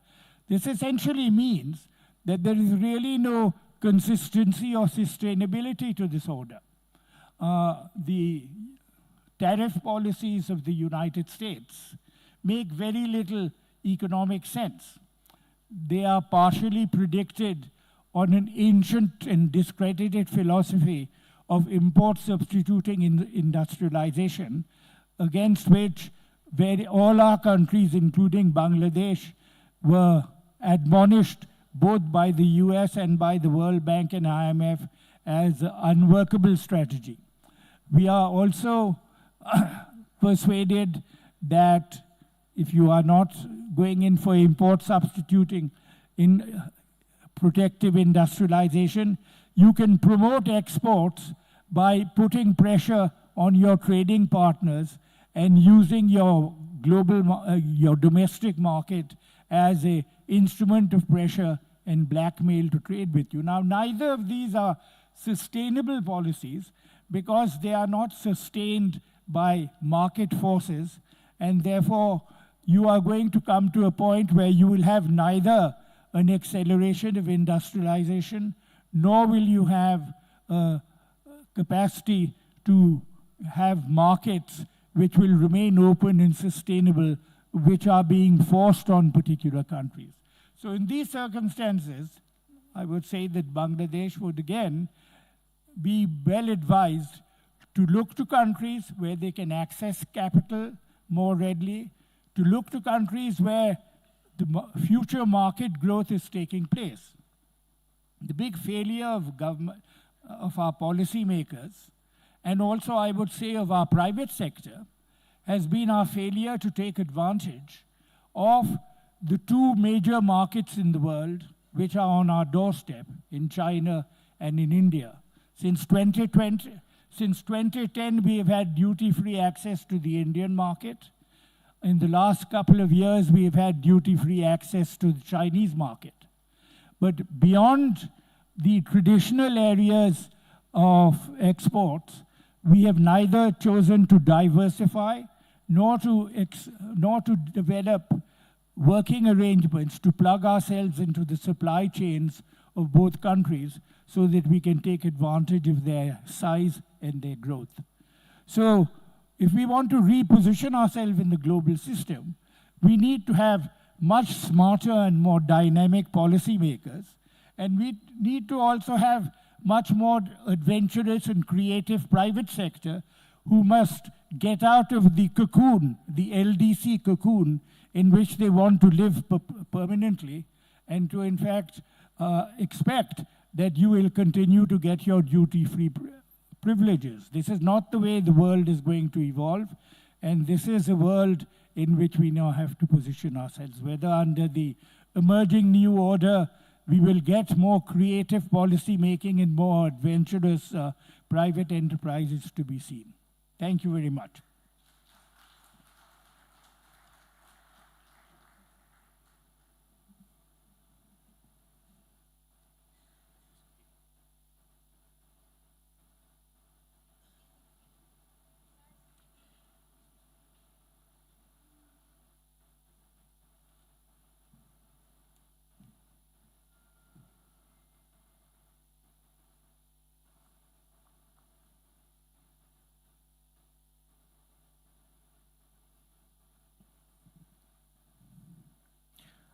Our next speaker is a name synonymous with courageous journalism and principled public discourse in Bangladesh. Mahfouz Anam, editor and publisher of the Daily Star, has spent more than 3 decades upholding the values of free expression, accountability, and responsible media leadership. His work has helped define the standard of independent journalism in the region and fostered a national culture of open debate. We are privileged to welcome Mr. Mahfouz Anam to share his reflections.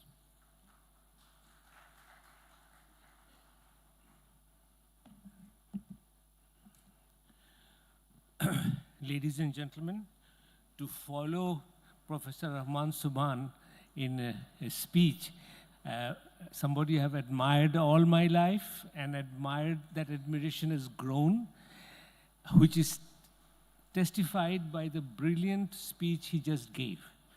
In a few minutes, he told us how the world has changed and how Bangladesh really needs to reorient its thinking to move forward. I mean, I urge all of you to take note of the points he made. that decisions based on the economic factors rather than geopolitical military factors is what we are going to look at in the coming era. There are 5 topics which has been sort of identified in this conference. One, if I may shorten them, new geometry of power, war, fragility, and the end of global stability, disinformation and weaponization of knowledge, and the 4th one I am not referring to. The 5th is climate border. Now, I would like to focus on the number 2, which is the fragility and the end of global stability, which actually is following from what Professor Rahman Subhan said.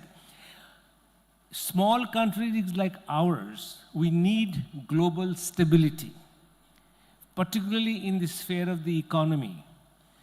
The post-Second World War world that we have had, it was quite exploitative, quite unfair to the smaller developing countries. Yet, it operated within a global system which gave us stability. We may find the Bretton Woods system, IMF, World Bank, however exploitative, but it gave us the stability which we now do not have. The trade war or the trade fluctuations that we have seen is a big warning that the future world will be quite dramatic, quite different. And so for us in Bangladesh, I mean, I would urge all of us who are here to realize our geopolitical situation, our economic power, and everything that goes on with it. But I would like to focus in my field, which is disinformation and weaponization of knowledge. Now, I think in Bangladesh, we are not fully aware of the importance of knowledge and how it determines our future. We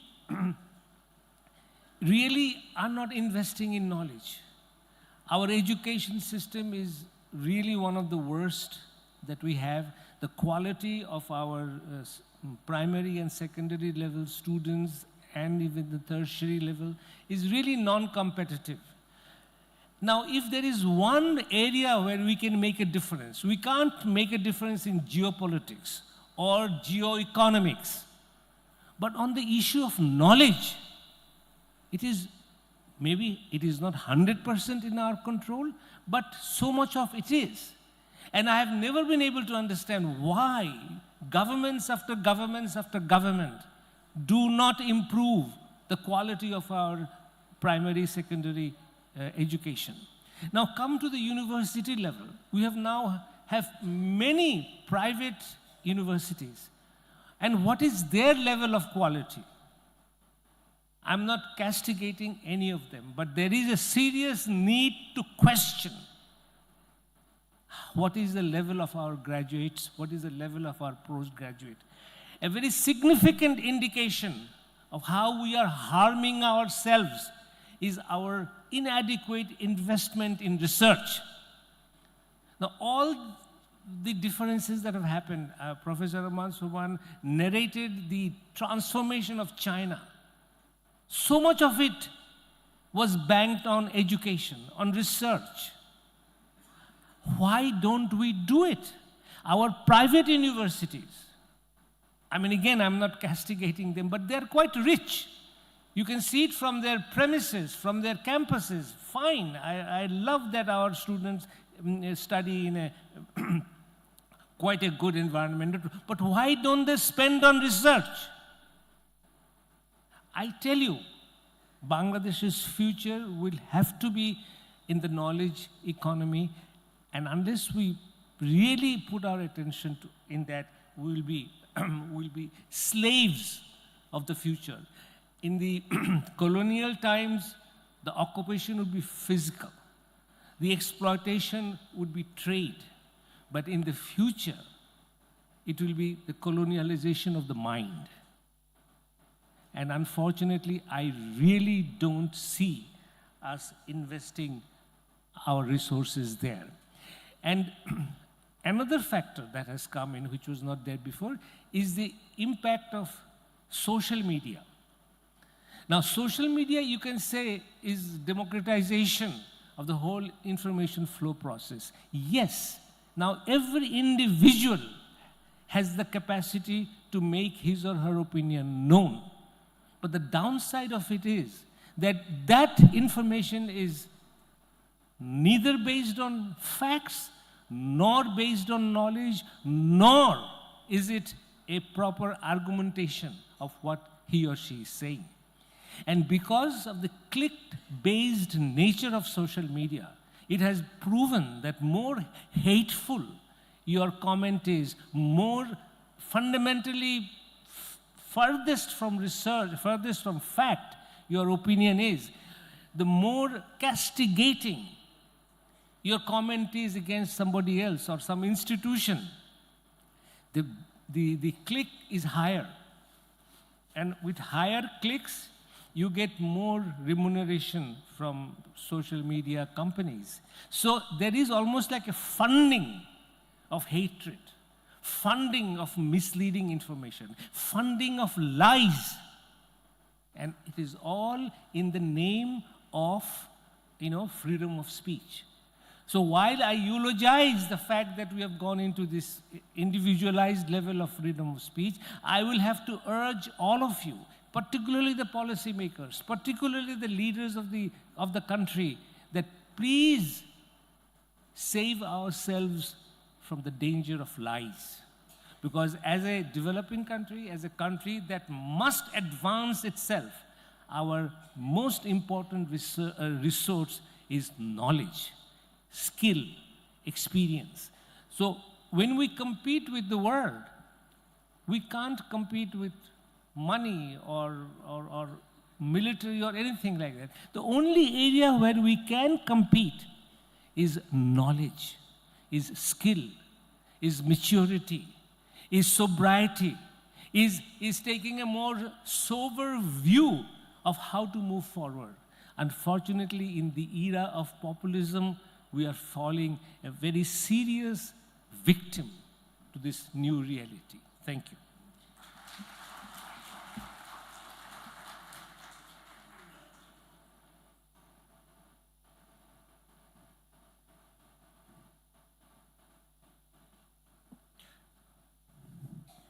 Our final speaker in this segment is one of Bangladesh's former economists and public intellectuals. Dr. Devapriya Bhattacharya, Distinguished Fellow at the Center for Policy Dialogue, is internationally recognized for his contributions to development policy, trade, and macroeconomic governance. A former ambassador and special advisor to the UN, he brings a rare combination of scholarly depth and global policy experience. It is a pleasure to invite Dr. Devapriya Bhattacharya to take the stage.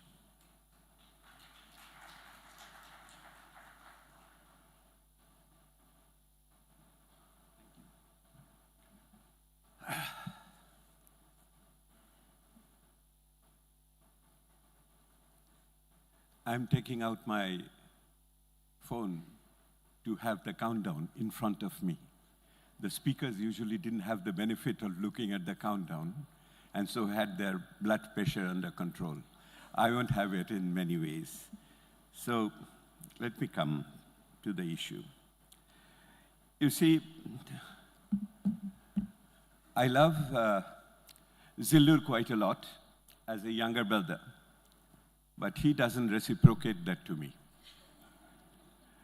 The proof of that is that he has put me up as a speaker after my guru, literal guru, Professor Hemant Subhan, and also my big mentor, Mahfuz Anam, and it's definitely very difficult act to follow.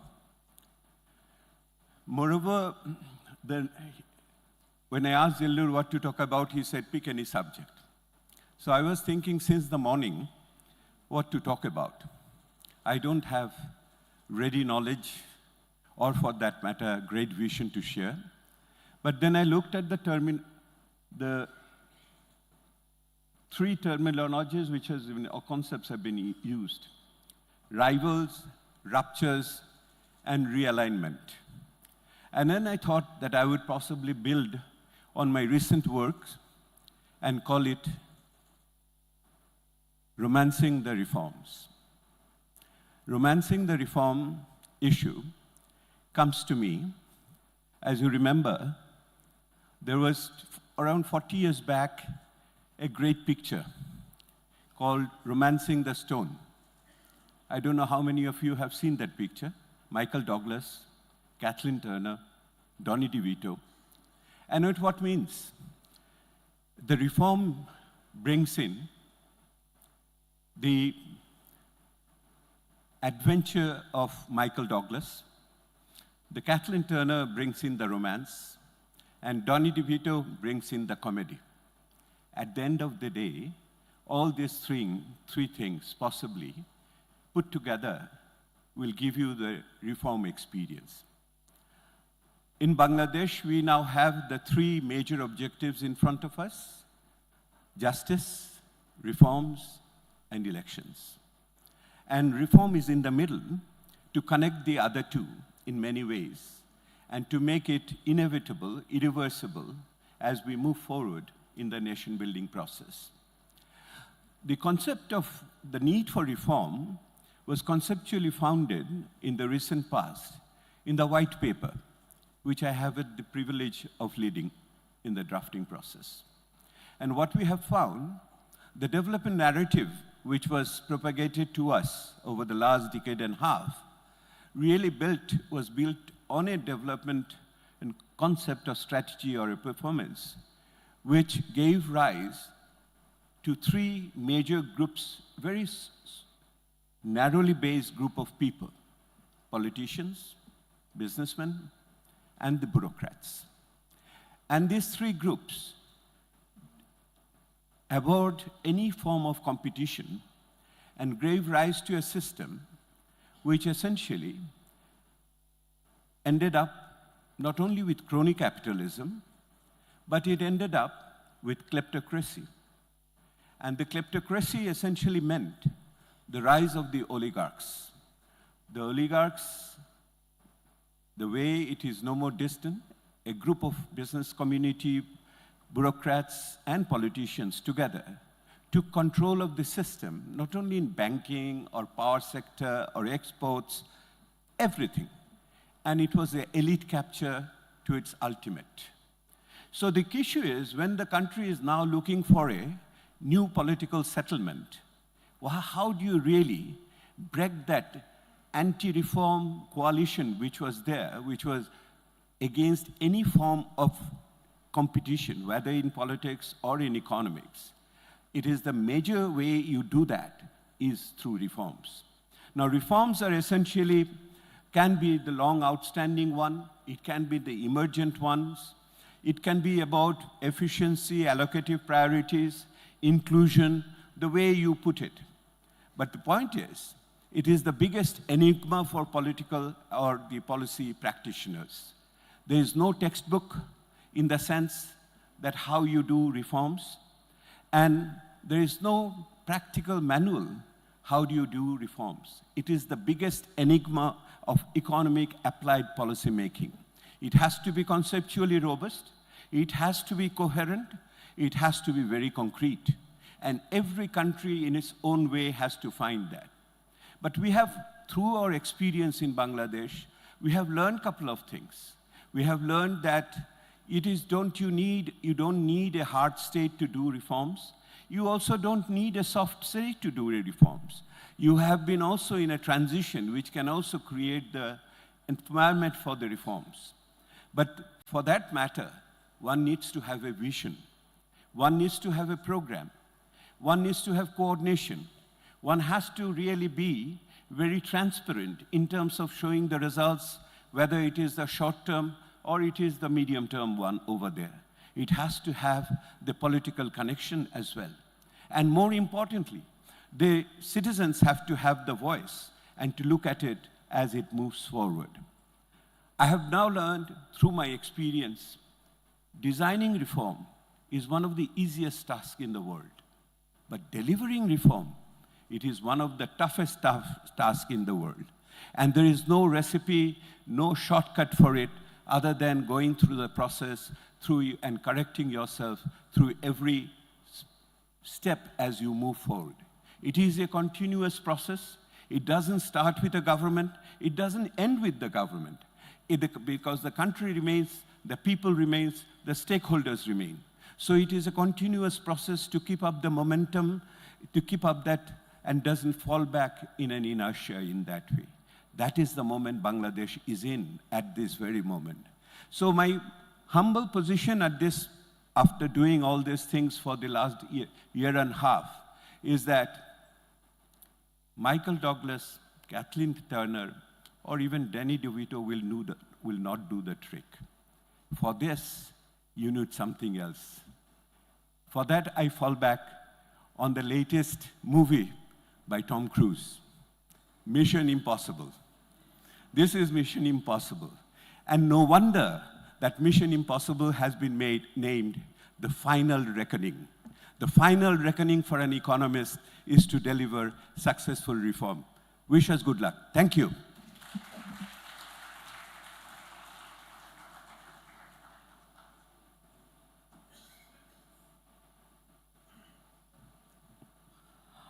Okay, ladies and gentlemen, I know you are all expecting the lunch, but just before the lunch we had one panel, and trust me, this is one of the most significant panels today.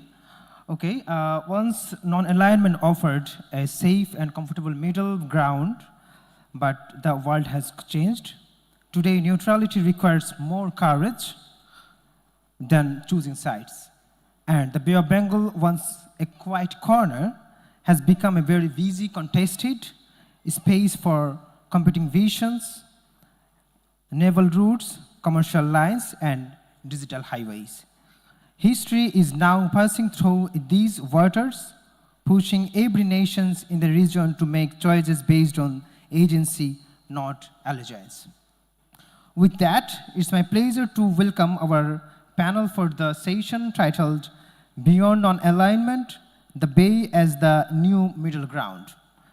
Our distinguished speakers for this speakers are Joshua Alexander, the founder of Maritime Frontiers Limited, Australia; Leo Weger, Fellow for European Union South Asia Relations, Germany; Priyanka Bide Mandrekar, the co-founder and partner of Kubernetes Initiative LLP India; Professor Yuan Rain, China Foreign Affairs University, China; Dominic Rakodzov, sorry for the name, Rakodzov, former Minister of the Defense, Republic of Madagascar; and the moderator of the session will be Farbis Karim Abbasi, the Group Director of Center for Governance Studies.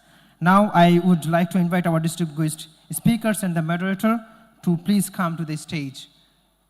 Mr. Abbasi and his panel, please, on the stage.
bigger fellowship program.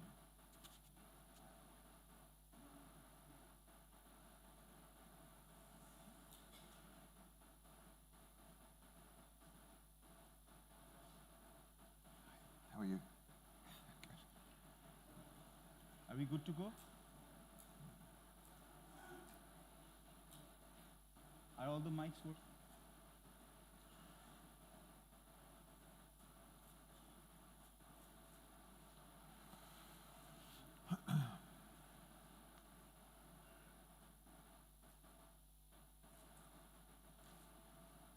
Just tell me if you talk too much.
Farhan, আরে বেটা কখন শুরু করবো আমরা? এখন শুরু করবো? মানে mike tested? Sure? Stop clock. 50 minutes. Stop clock. Time, stop clock. All right. Here we go. Ladies and gentlemen, I do welcome you to yet another main stage event. And in the Grand Ballroom, we are in day one of Bay of Bengal Conversation 2025. And today's session and the topic is very pertinent and interesting. It's beyond non-alignment, the Bay as the new middle ground. I am Pervez Karim Abbasi, Executive Director, Center for Governance Studies, and I also happen to teach at East West University. So let me introduce you to the list of distinguished panelists today who are going to talk on such a very naughty and not naughty, K-N-O-T-T-Y, and also a bit naughty issue of the Bay because it's a contested region. So it gives me great pleasure to introduce His Excellency Dominic Rakotozafe, former Minister of Defense of the Republic of Madagascar. We also have Professor Yuan Zhe, Director and Professor, China Foreign Affairs University, China, with us. We also have Leo Wigger, Fellow EU South Asia Relations, Mercator Foundation, Germany. And we also have along with us Priyanka Bhire, Director and Co-Founder, Kubernian Initiative. Okay, but it's a Greek term, by the way. She's going to explain. And last but not the least, we have Joshua Alexander, Founder, Maritime Frontiers Limited, Australia. I know it's a lunchtime session, and we won't bore you for long. The stop clock is on. It's 50 minutes. So and if we extend more than this, there'll be a riot. And I don't want to be the main cause of a riot.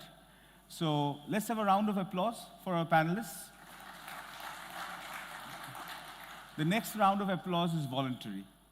Now, so when we talk about the Bay of Bengal or the Bay as a theme, now because Bangladesh is a littoral nation, it sits on top of the Bay of Bengal, as I mentioned in my inaugural speech, and it's the fulcrum of the Indian Ocean. And the Indian Ocean, along with the Pacific Ocean, defines the two oceans of Asia. And again, the Bay of Bengal plays an important relation or important hub in terms of, again, connectivity between South Asia and Southeast Asia. So when we talk about the 21st century, we talk about power contestations. We also talk about differing maritime strategies. We talk about Indo-Pacific strategy, pioneered by the US of A. We also talk about the Silk Maritime Strategy, again, envisioned about from the BRI, Belt and Road Initiative of the Chinese. And you have variants of Indo-Pacific strategy ranging from Japan to all the way to France. But what better way to get a perspective from a major island nation from Africa, which also sits on the Indian Ocean, which has also encountered the same challenges and is coming up with its own maritime narratives. So the first person that we are going to discuss is, again, Dominic Rakotozafi. So, Excellency, we will have our first set of questions over here. So when we talk about the Indian Ocean, or more so, we talk about Bay of Bengal, Bangladesh, Sri Lanka, Maldives, even Myanmar or Burma, as our Western friends are inclined to call it. We are often, one area of pressing concern is what to do with the contested sphere of the Bay. So Madagascar also has actually gone through similar, if not identical, issues. So how do you want to, so what is your opinion regarding the contestation of power between the United States of America, India, and China regarding the Indian Ocean and Bay of Bengal? Over to you, sir. And sir, you have roughly between 6 to 7 minutes. That's the sad part. Thank you for giving me the floor. Ladies and gentlemen, first of all, I'd like to thank Center for Governance Studies and BOBC organizer for inviting me to be a speaker today. It's always an honor and privilege to me to address some topics here. Regarding what we are going to talk about, it's about the headlines, rivals, ruptures, and alignments in the Bay of Bengal area. As it was stated, it is then a shipping route between Indian Ocean and Pacific Ocean via the Malacca Strait. And we experience some influence of the three great powers with competing interests in the region, that is China, India, and US, with their different agendas. And if I take the point of view of Bangladesh as an example, this makes Bangladesh, which is at the apex of Bay of Bengal, it's very difficult for Bangladesh to make a hard choice. So, is it still non-alignment? Is it still a good idea? Let me talk about three different domains about geopolitics, economy, and political and security issues. Stop clock. Concerning Bay of Bengal Bay of Bengal area vis-à-vis China, India, and US. If you talk about geopolitical point of view, China, vis-à-vis China, China need an access to the Indian Ocean, and by avoiding and tries also to avoid the Malacca Strait because it's too narrow and there are two competing interests with great powers there. So China geopolitically has an interest to be an ally of Myanmar, and this has an impact on the relationship of Bangladesh and Myanmar. For India, which considers the Bay of Bengal as its backyard, so when China is considering Belt and Road Initiative and constructing military bases around what the Americans call the the pearl necklace. This is a problem with India, which considers that China is, is stifling India with those bases. So there is a competition over naval corridors and commercial lines there. When we talk about USA in geopolitical point of view, USA has its Indo-Pacific strategy for a free, open, and secure sea. But this is not really for the Bay of Bengal, because what the Americans need is to be able to navigate all over the world. And in this way, the USA tries to get, for example, Bangladesh into the IPEF, in the Pacific Economic Forum, but that is not very well viewed by China, because this is considered as an anti-alliance against China. In the economic side, the Belt and Road Initiative, which is based on the construction of dual use of infrastructure for dual use, there are two problems. It's about constructing military bases and also a fear for indebtedness, as the case was in Sri Lanka and Pakistan.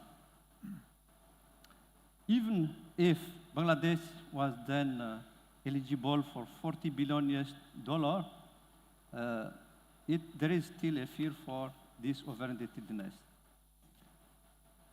Vis-à-vis the relationship, economic relationship of USA with Bangladesh, the US is the first ready-made garment customer. So these are the common interests. But the US would like to influence, for example, Bangladesh to join the IPEF, and that is not really well viewed by China. Minister, last minute. Last minute. Okay. For security, I already talked about them, but let me just talk about India being the first military equipment provider for Bangladesh. But at the same time, India and Bangladesh have some border problem, and also some problems with China altogether. So the question is, what is the best choice, for example, for Bangladesh, vis-à-vis this strategic triangle with China, US, and India? I think that the best choice is trying to have the multi-alignment, that is trying to strike a balance between those countries with different interests and try not to upset any of them. And last of all, it's a good idea also to enlarge the alliance with other countries like Pakistan and Turkey, for example. Sir. Thank you. Thank you. Thank you, sir. Thank you. So before we move on, because time is short, so I won't be summarizing at the end. So again, His Excellency Dominic Rakotozafi, if I can summarize it in just 20 seconds. Again, he talked about the importance of Bay of Bengal, because also the presence of Malacca Straits, which acts as a chokehold. India traditionally regards the Bay of Bengal as its backwater, and is also concerned with, again, a rising presence of Chinese investments and the possibility of usage of dual ports, like in Colombo or Chittagong, as is often used, or Seychelles. And also the US, because it knows that, again, Asia is now becoming the dominant economic powerhouse, and also the maritime routes are over there, is using Indo-Pacific strategy. And And the option for a country like Bangladesh is to go for multi-alignment in a time of flux, and also to cooperate with other countries apart from the major powers, so that means engaging the middle powers. So if that is in a nutshell, the discussion that we have had, and it's very important insights, we move to our friend from China, Professor Yuan Zhe, and we know that the Chinese have been very vocal about actually critiquing the Western narrative that's been stemming from the US, and also there has been also the rising concerns from the Chinese that the Indo-Pacific strategy is often seen as an anti-Chinese strategy that is being foisted upon the smaller nations, so to speak. So what is China's vision of an ideal world order, and what is China doing in this regards? And again, what are Chinese ideas regarding the future of the Bay? Okay. On to you, Professor Yuan Zhe, and also 8 minutes. Thank you, Mr. Moderator. It's my sincere gratitude to the organizer for inviting me to this conversation. It's a very important conversation for us to engage, to exchange views on those important topics.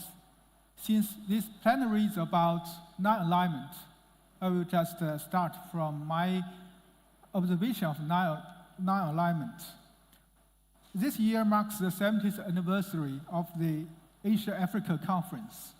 70 years ago, the Bandung spirit of solidarity, friendship, and cooperation, as well as the 10 principles of state-to-state relations, were put forth in the conference, which contribute to the formation and development of a non-alignment movement in the 1960s, together with the group of 77 and other institutions among the newly independent developing countries and emerging economies.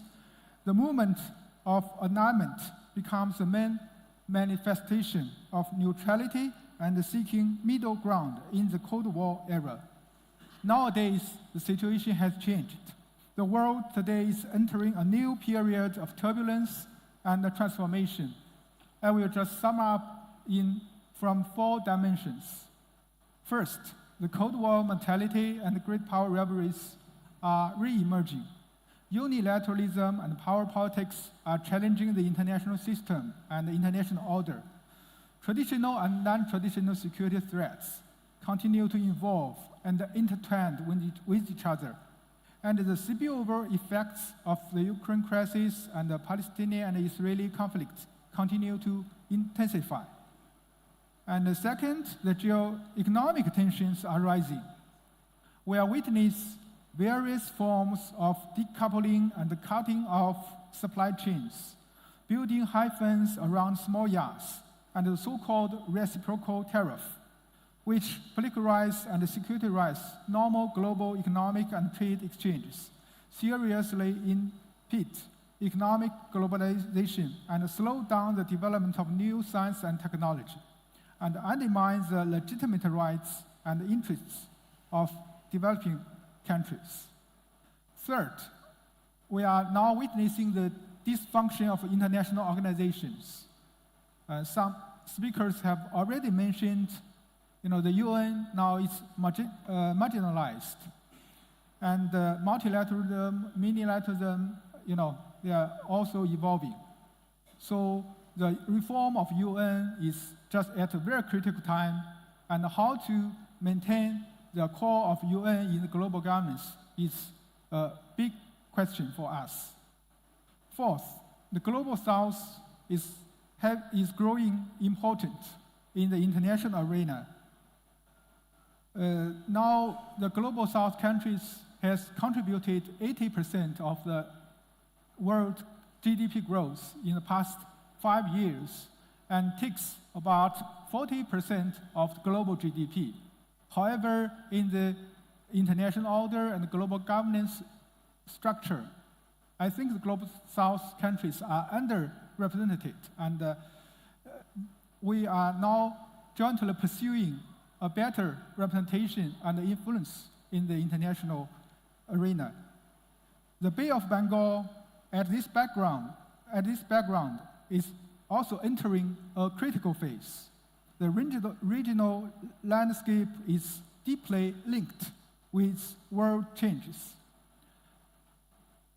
How the Bay of Bengal could navigate among major powers' computation, uphold neutrality and the strategic economy, maintain a peaceful environment for development have become ever more challenging and urgent for all of us. Now, this is my first time to visit Dhaka to Bangladesh. I'm very impressed by the country. Now, but they have very vivid economic growth, have a larger population of young people, and also, I think, like Bangladesh, the Bay of Bengal is a very important commercial community, widely known for its conflict-free marine environment and fast-growing economy.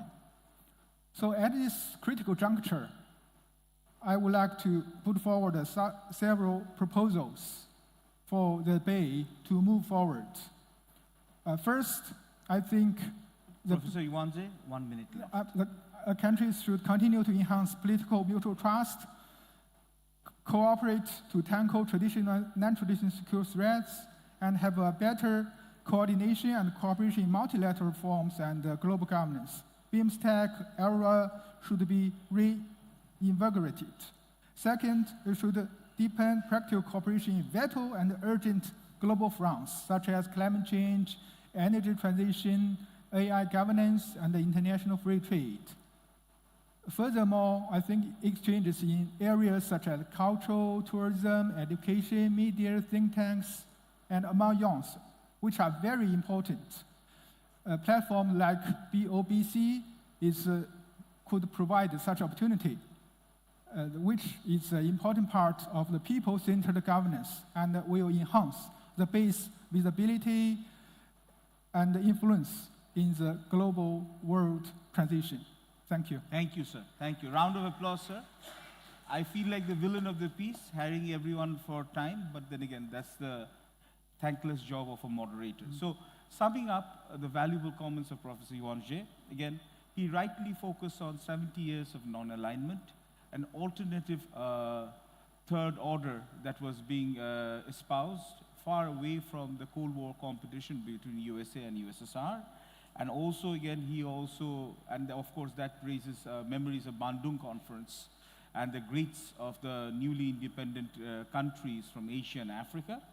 Again, he has also pointed out the solidarity and cooperation that was found in G77, of which Bangladesh had ably led.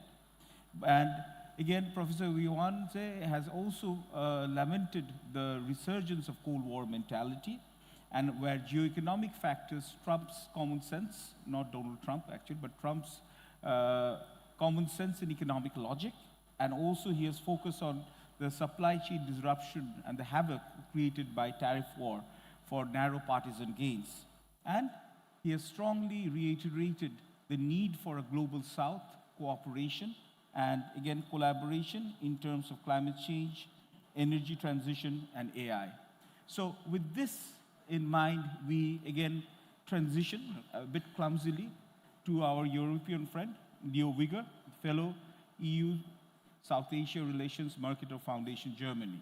Now, Leo, again, any conversation with Bay of Bengal will be incomplete without the role of the Europeans, because our history as a whole in the region changed when Vasco da Gama came with a bunch of ships and sailed into Goa. And again, the Dutch, the British, the French followed ever since. And even now, you have British, French, and American possessions in the Indian Ocean.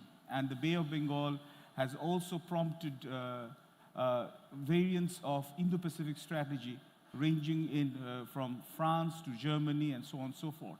But the European Union also, and Europe as a whole, claims to be a middle power and an alternate world order compared to, again, what the US is proposing.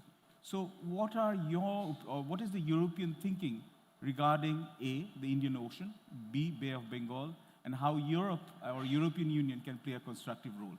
Long questions, but unfortunately you have 6 minutes. Thank you so much, and really great pleasure to be back here. I come straight from the airport, basically, so please bear with me. I'm slightly jet-lagged, but it was a real, really important to me to come to this Bay of Bengal conversation. It's, my fourth time, I believe, and I think it's a really, really fascinating conference, and I really admire the work of CGS and Zilu, of course, so I wanted to make it happen, even though the time was very short. So that already took half a minute. I'm very sorry, because your question was already quite long. But let me focus on the Indo-Pacific. So, of course, we can't, ignore the fact that Europe's interaction with this region of the world have a very, very dark history, and that is the legacy of colonialism. That is there. We can't wish that, we have to bear with it. But I would argue that today's Europe is a very different Europe, of course, in many ways. And unlike other powers in the region, the European Union is certainly not an imperial power, and it's not, a threat in any way to the region today, for several reasons. One is, of course, technology-wise, we have two superpowers in the world at the moment.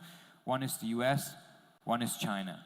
The European Union is not one of them. If you are optimistic, you would count that 3 to 4 of the largest 50 companies in the world, tech companies, that really, really develop the things that are important, are in Europe. So that's not nothing. It's still relevant, but it's by far not a dominant world power, and this is the Europe that we see today.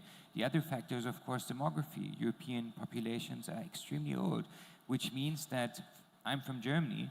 Roughly 30% of our state budget is spent for healthcare of elderly. That is and pensions. So this is the reality of Europe today. So in many ways, what I want to say is that Europe today is very different from Europe 100, 150, 200 years ago. It's much less of a threat. It's much more of a partner. It's much more of a trusted partner, because there are a lot of trusted and mutual interests. And on the other hand, of course, it's also not the case that Europe now is irrelevant, which other, debates might suggest. Germany, my home country, is still the third largest economy in the world. If we look at a lot of Eastern European countries, like Poland, for example, they have seen some of the steepest economic growth rates in the last 30 years globally. I mean, if things continue for Poland as they are at the moment, Poland is very well positioned to take over Japan by per capita GDP. So that's also a part of the European story of the 21st century. So we see that Europe as not one of the two, potentially 3 large blocks of this Asian century, but still a very relevant area that can offer, a good lifestyle and stable institutions and stable partnerships through trade and cooperation and international institutions. So if we look at the Indo-Pacific strategies of the EU, of course, in their inception, in many ways, they were part of the larger kind of, US-EU alignment. In some ways, it was, a tit for tat. You support us in Europe, we support you in the Indo-Pacific. But I think increasingly what we are seeing today is that there's, I would not say a rift, but a more clear nuanciation between different interests of the European Union and Europe at large and the United States. Why? One key interest, the European Union is a trade superpower. Our main economic base is trade, is cooperation. And the free and open Indian Ocean and Bay of Bengal is a very vital importance for Europe, and for that we need the rule of international law. And you can see that, for example, right now, if we look at the G20 summit in Johannesburg, you see that the US are basically absent, but you see that most European leaders are very, very present there, together with many leaders from the global south. We have seen similar impact in Belém at the COP, where Europe was very present, while the United States was much less present. So these are indications that the rift and the strategic outlook between the United States and Europe on core issues that also have, an impact on South Asia-EU relations is getting more visible, which doesn't mean that there's, like a break, that Europe is breaking away from the United States. I don't see this is happening as well, but there's a bigger room for maneuver because the interests are not always the same.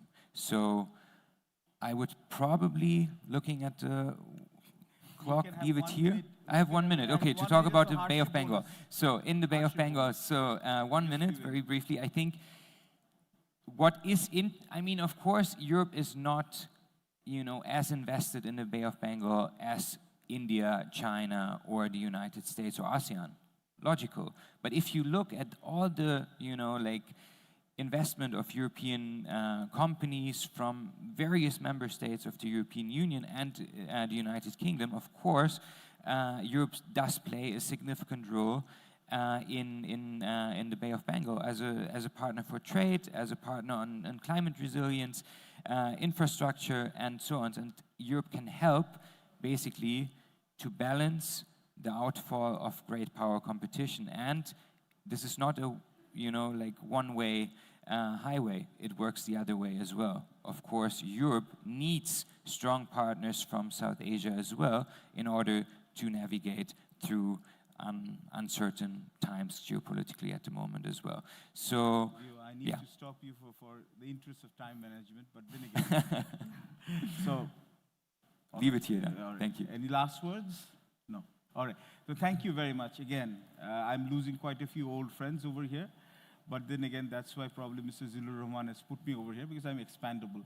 So, but the idea is we have just 12 minutes, and I think we would also have a lively Q&A. So if I summarize this, again, Leo has rightly pointed out that the Europe of today is much diverse, and again, it is quite different from the colonial ancestors. And again, there's a degree of reflection about, again, a mixed record at best in terms of colonization. And of course, the main power of Europe is now, our European Union is more on trade, soft power, emphasis on rule of law, democracy promotion, technology transfer, and also climate resilience. And what Leo claims is that Europe could be a reliable, trusted broker between competing powers, because Europe, unlike US, India, and China, has not direct vested interests. So again, Europe could play, or European Union could play a critical role in the times to come, because they are motivated more by trade concerns. And the rift between the US and the European Union is, in the words say, it's not a divorce, but it's a trial separation. So let's see what it takes us to. And that takes us to the fourth discussant of the day, and that is Priyanka Bhire, Director and Co-founder, Kubernian Initiative. One thing that has been often ignored from our discussion is, again, the threat of climate change and the need for building climate-resilient infrastructure. And almost all the littoral countries around the Indian Ocean have been affected by climate change. So whether it's the frequent tornadoes or cyclones, or again, increasing salinity, so, and of course, internal displacement of population. So what is your take on, again, the need for, again, fostering cooperation, especially in terms of climate-resilient infrastructure? 6 minutes for you. Yes, thank you. I'll try to take a few less minutes so that we have some Q&A time. But I'd first like to thank CGS for getting me here and giving this platform, which is a very important platform in this region. And while I take you away from the broader conversations to bring you back to the region, I'd like to frame my comments around the need to now also look inward to address some of these issues, such as climate change, because at the end of the day, climate change does not follow any borders, And it also is an issue that only we can solve internally, right? Because, I mean, we had an earthquake yesterday morning as I landed. And one of the things that I noticed when I came into Dhaka city is that it's very similar to Bombay because it's still developing. We're still trying to get in the infrastructure that the countries are aspiring to get. Sorry.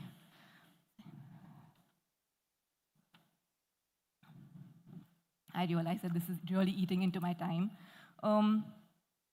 So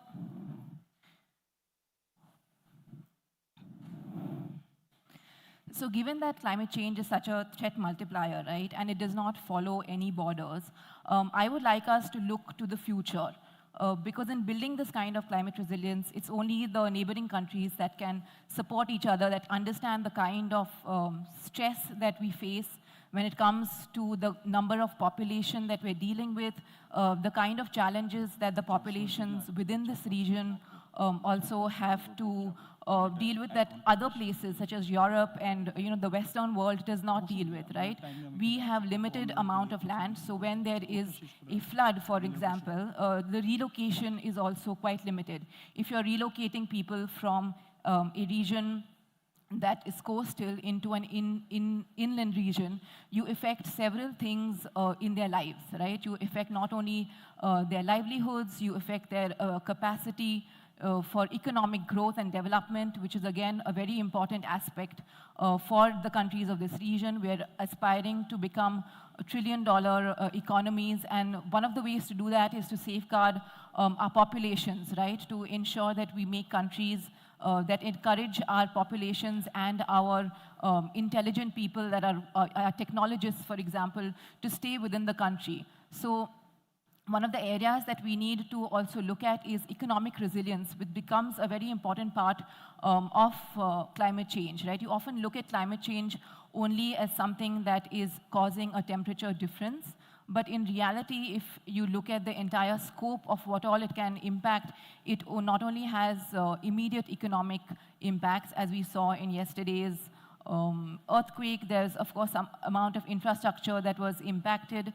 But this was also the first time an earthquake took place close to a capital city. And a lot of our cities in this region, big cities like Mumbai, are located in areas that will face climate change within the next 15 years that is going to affect the populations. And do we then have the solutions to safeguard these cities, our economic hubs?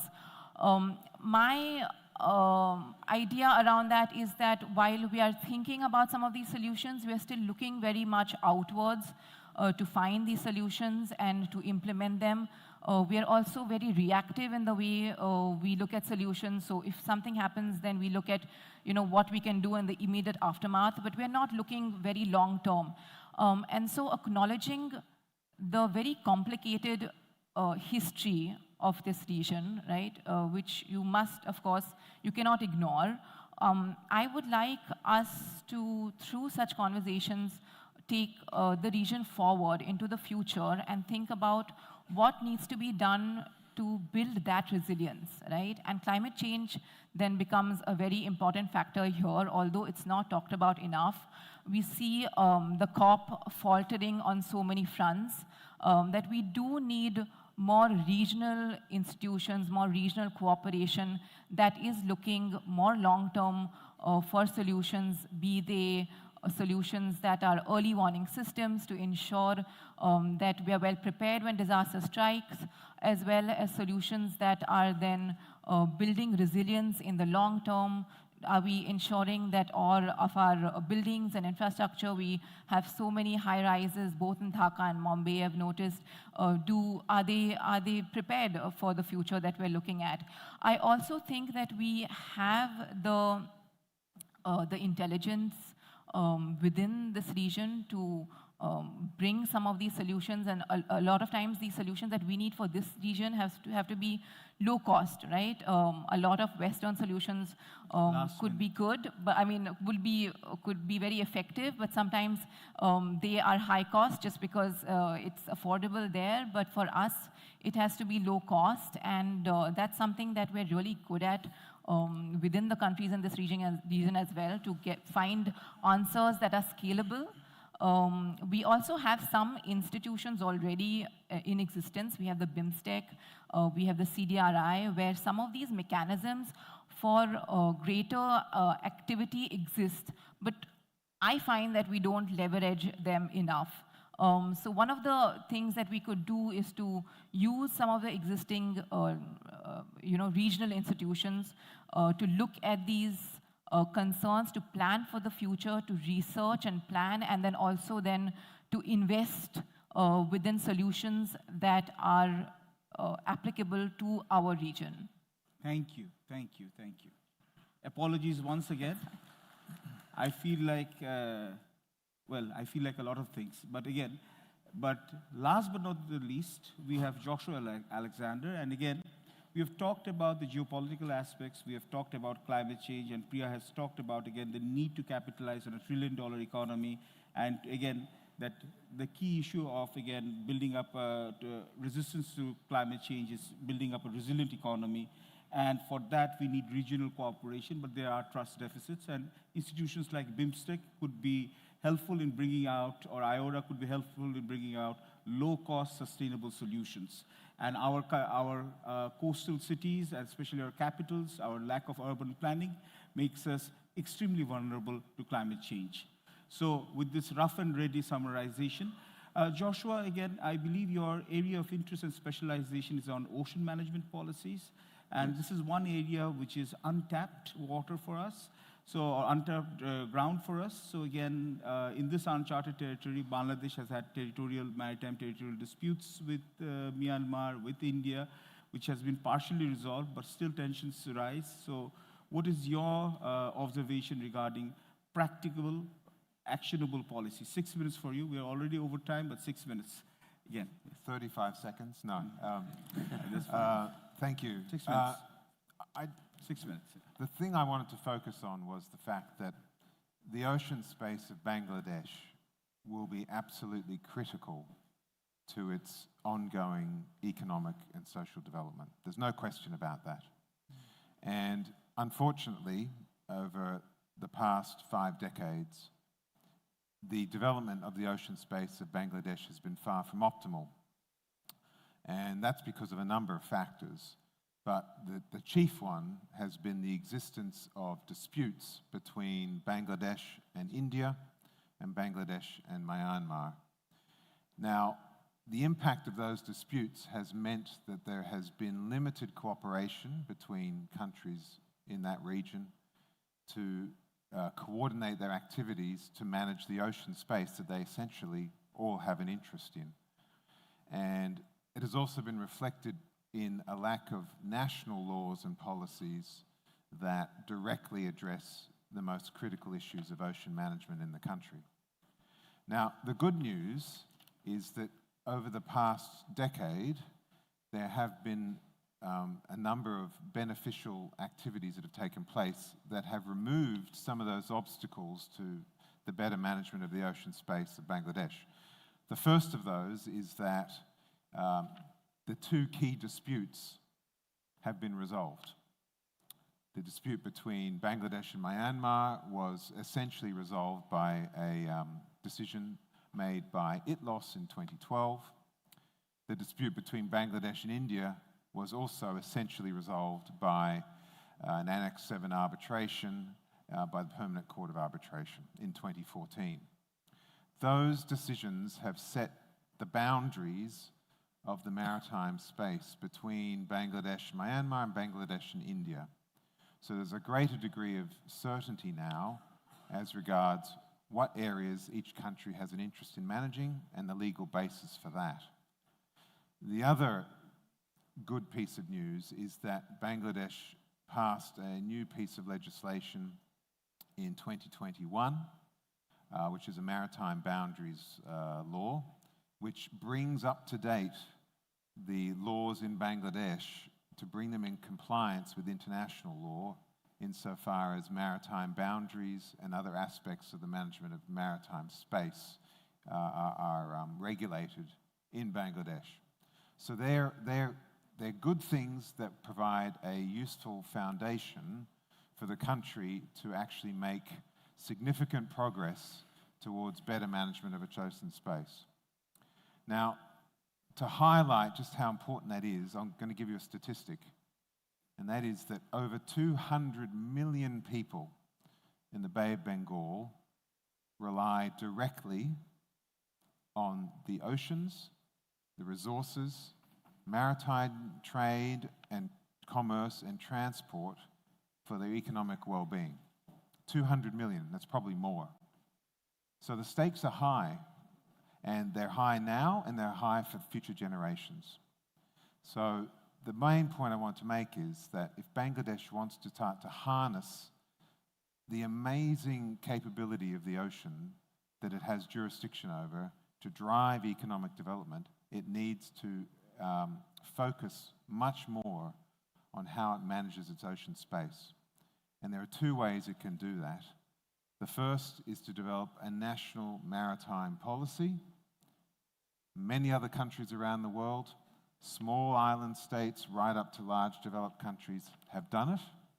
And it provides a holistic basis for the management of all of the various sectors and activities of the ocean economy that can benefit the country. The next thing that needs to be done, and it dovetails with the national policy, is a marine spatial plan for the country. And again, that is based on a qualitative assessment of the different sectors of the ocean economy that the country wants to advance, how it wants to manage those areas, what areas of the oceans it wants to focus its activities on, also to identify areas that it wants to conserve. And again, the basis is there in Bangladesh. Many ministries are doing good work in these areas, but the problem is they're not coordinated. And if it can be better coordinated, then the country could make enormous advances towards the better management of its ocean space. I think I'll leave it at that because we've run out of time. Thank you. You're every moderator's dream. But again, I won't deprive you of providing a summarization. And again, thank you for very actionable plans. The first thing that you had focused on, that is many maritime nations have a lack of specialized maritime plans, and Bangladesh has made some advancements in terms of resolving the maritime dispute with Myanmar and India, and also significant progress in terms of implementing the maritime boundary law. But also because of the fact that 200 million people actually secure their livelihood directly from the bay. So of critical importance for Bangladesh is to craft a national maritime policy and a marine special plan. And one of the things that is glaring is lack of interministerial and interagency coordination in terms of drafting those plans, and we should require a national consensus on this. But we would like to have you over and over again so that, again, a more detailed discussion can take place. So I apologize to the audience again because we are constrained for time. I would have loved to have given you a Q&A session, but I believe we have another session over here. So it has been a very interesting session, and unfortunately I've harried all the discussants, but we have focused on the geo-economic implications of rivalry in the Bay of Bengal and the Indian Ocean. We have also focused about China's narrative about what needs to be done in the Indian Ocean and the Bay of Bengal. We have also focused on Europe, the role that Europe could play in terms of the Bay of Bengal as an arbiter of maritime regional connectivity. And we have also looked into the need for building up maritime resilient climate change, which is sustainable and low cost. And we have looked into actionable maritime policies that needs to be crafted in Bangladesh with obviously interagency and interministerial coordination. Ladies and gentlemen, let's have a round of applause for all the discussants.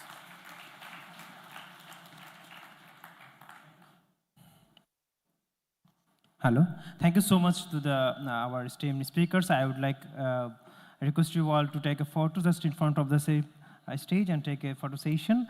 And to the audience, just 10 minutes before the lunch, we will have just a short ambassadorial remarks just before the lunch. I would like to request our panelist and the moderator to just take a photo just in front of the stage. And a special thank to the moderator. This is very tough time for him, I know. Within just shorting the time, yeah. Yeah, thank you so much.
Good afternoon, everyone.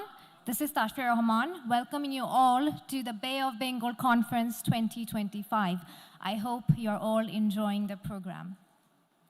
Now, the European Union has been an important partner in advancing governance, development, and regional cooperation. For our next session, we would like to call His Excellency Michael Miller, Ambassador and Head of European Union Delegation, Bangladesh, to the stage. Thank you very much.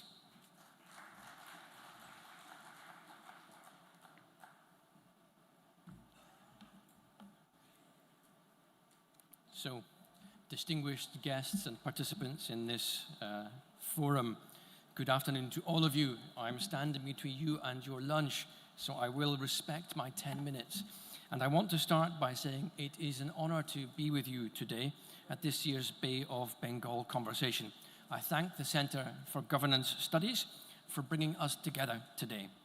This year's theme, Rivals, Ruptures and Realignments, speaks directly to the turbulence of our times, in which old assumptions no longer hold, the rules-based international order is under unimaginable pressure, but where the currency of reliability is emphatically not debased. I will use my 10 minutes, therefore, to share the European Union's thoughts on the meta-landscape of global dynamics, to touch on our approach in the Indo-Pacific, and finally to explain why we are choosing to invest so much in our partnership with Bangladesh. To start at the meta level, Europe, Bangladesh, all of us are facing a stark choice between a rules-based international order rooted in genuine multilateralism and a chaotic world of unilateralism, violence, and disruption. The European Union, with its 27 member states, knows where it stands. At a time when the UN system is facing major financial constraints, the European Union is maintaining its commitments, it is paying on time, and it is cooperating to tackle global challenges. Can this be measured? Yes, it can. The European Union accounts for 5.5% of the global population and 14.7% of global GDP. Yet, we deliver 30.9% of global humanitarian aid and finance 43% of official development assistance worldwide. And these figures, ladies and gentlemen, I can assure you, will go up for 2025 once the calculations are in. We are doing the policy heavy lifting. Can this be measured? Also, yes. Amongst others, we have long taken a lead in combating climate change, which knows no borders and which affects each and every one of us. While some continue to carbonize, even as extreme weather has become commonplace, the European Union has decoupled economic growth from emissions and our commitment to the Paris Agreement and the 2050 net zero target stand firm. More generally, on the SDGs, our starting point is that sustainable development is about building alliances, not dependencies. This defines the European Union's Global Gateway Investment Programme, which is on track to mobilise 400 billion euros by 2027 to build sustainable and, more importantly, trusted connections that work for people and for the planet. And while the European Union is now investing massively in our own defence industry and in security, with military, police and rule of law missions in a raft of countries, we salute the contribution of Bangladesh to peacekeeping around the globe. Ladies and gentlemen, multilateralism is not a luxury. It is the only viable path to security, sustainability and shared prosperity. The only way to avoid a world where might makes right. And so while we too stand up robustly for our interests, we do not support a version of international relations governed exclusively by short-term transactionalism. When our core values are under assault in the Middle East, in Myanmar, or in Ukraine, our view is that we must stand fast together, and we ask that our partners join us in speaking up vocally and acting decisively in favor of multilateralism, international law, and the human dignity of all of us. Now, what does this mean for the European Union's strategy in the Indo-Pacific and for this region more generally? Well, our commitment to the rules-based international order and the promotion of responsible international cooperation is the foundation of our approach here as it is elsewhere. This region has an increasingly important role in shaping the international order. We recognize this. And just last week, the European Union hosted a fourth Indo-Pacific Ministerial Forum in Brussels, providing a platform for over 70 countries and regional organizations to discuss ways to bolster an open and fair environment for trade and investment, diversify and secure critical supply chains, and support connectivity, all the while upholding the principles of the UN Charter.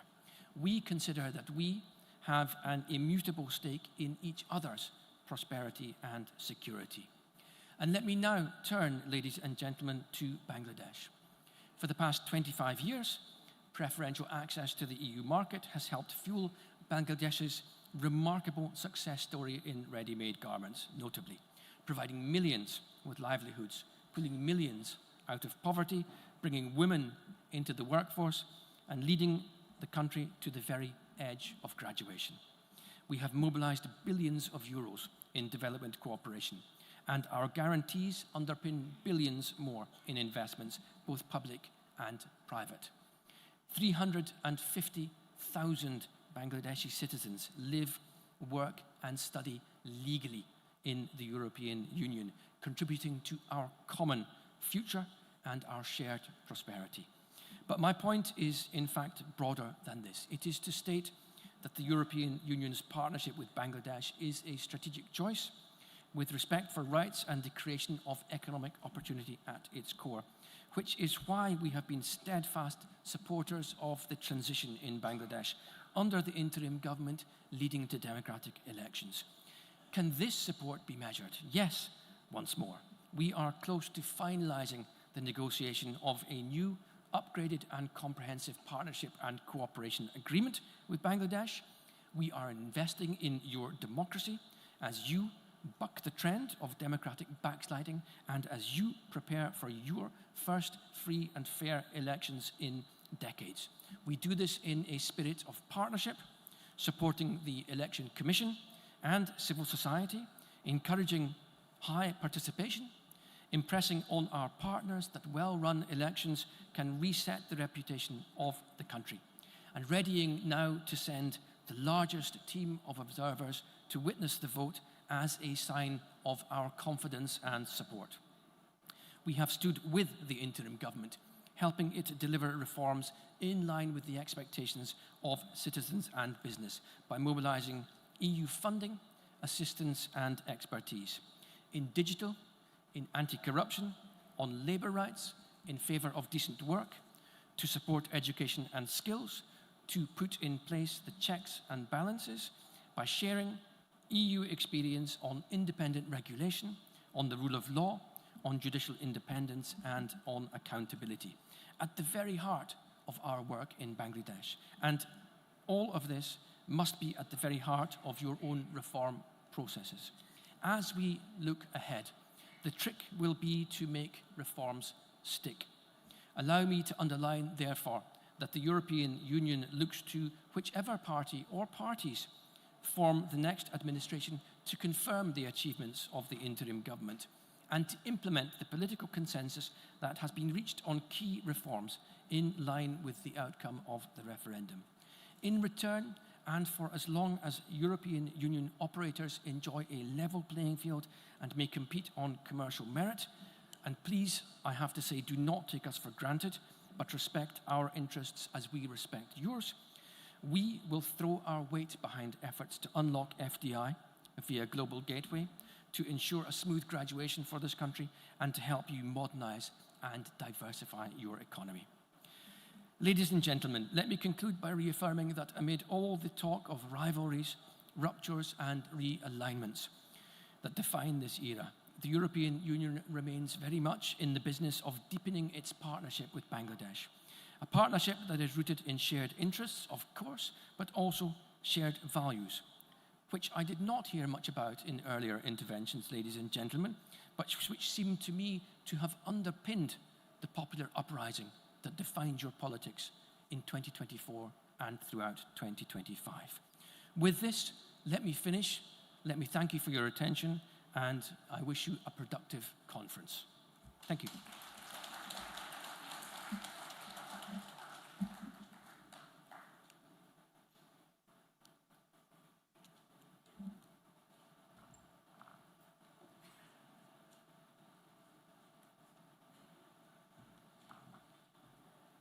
I would like to thank His Excellency for his insights.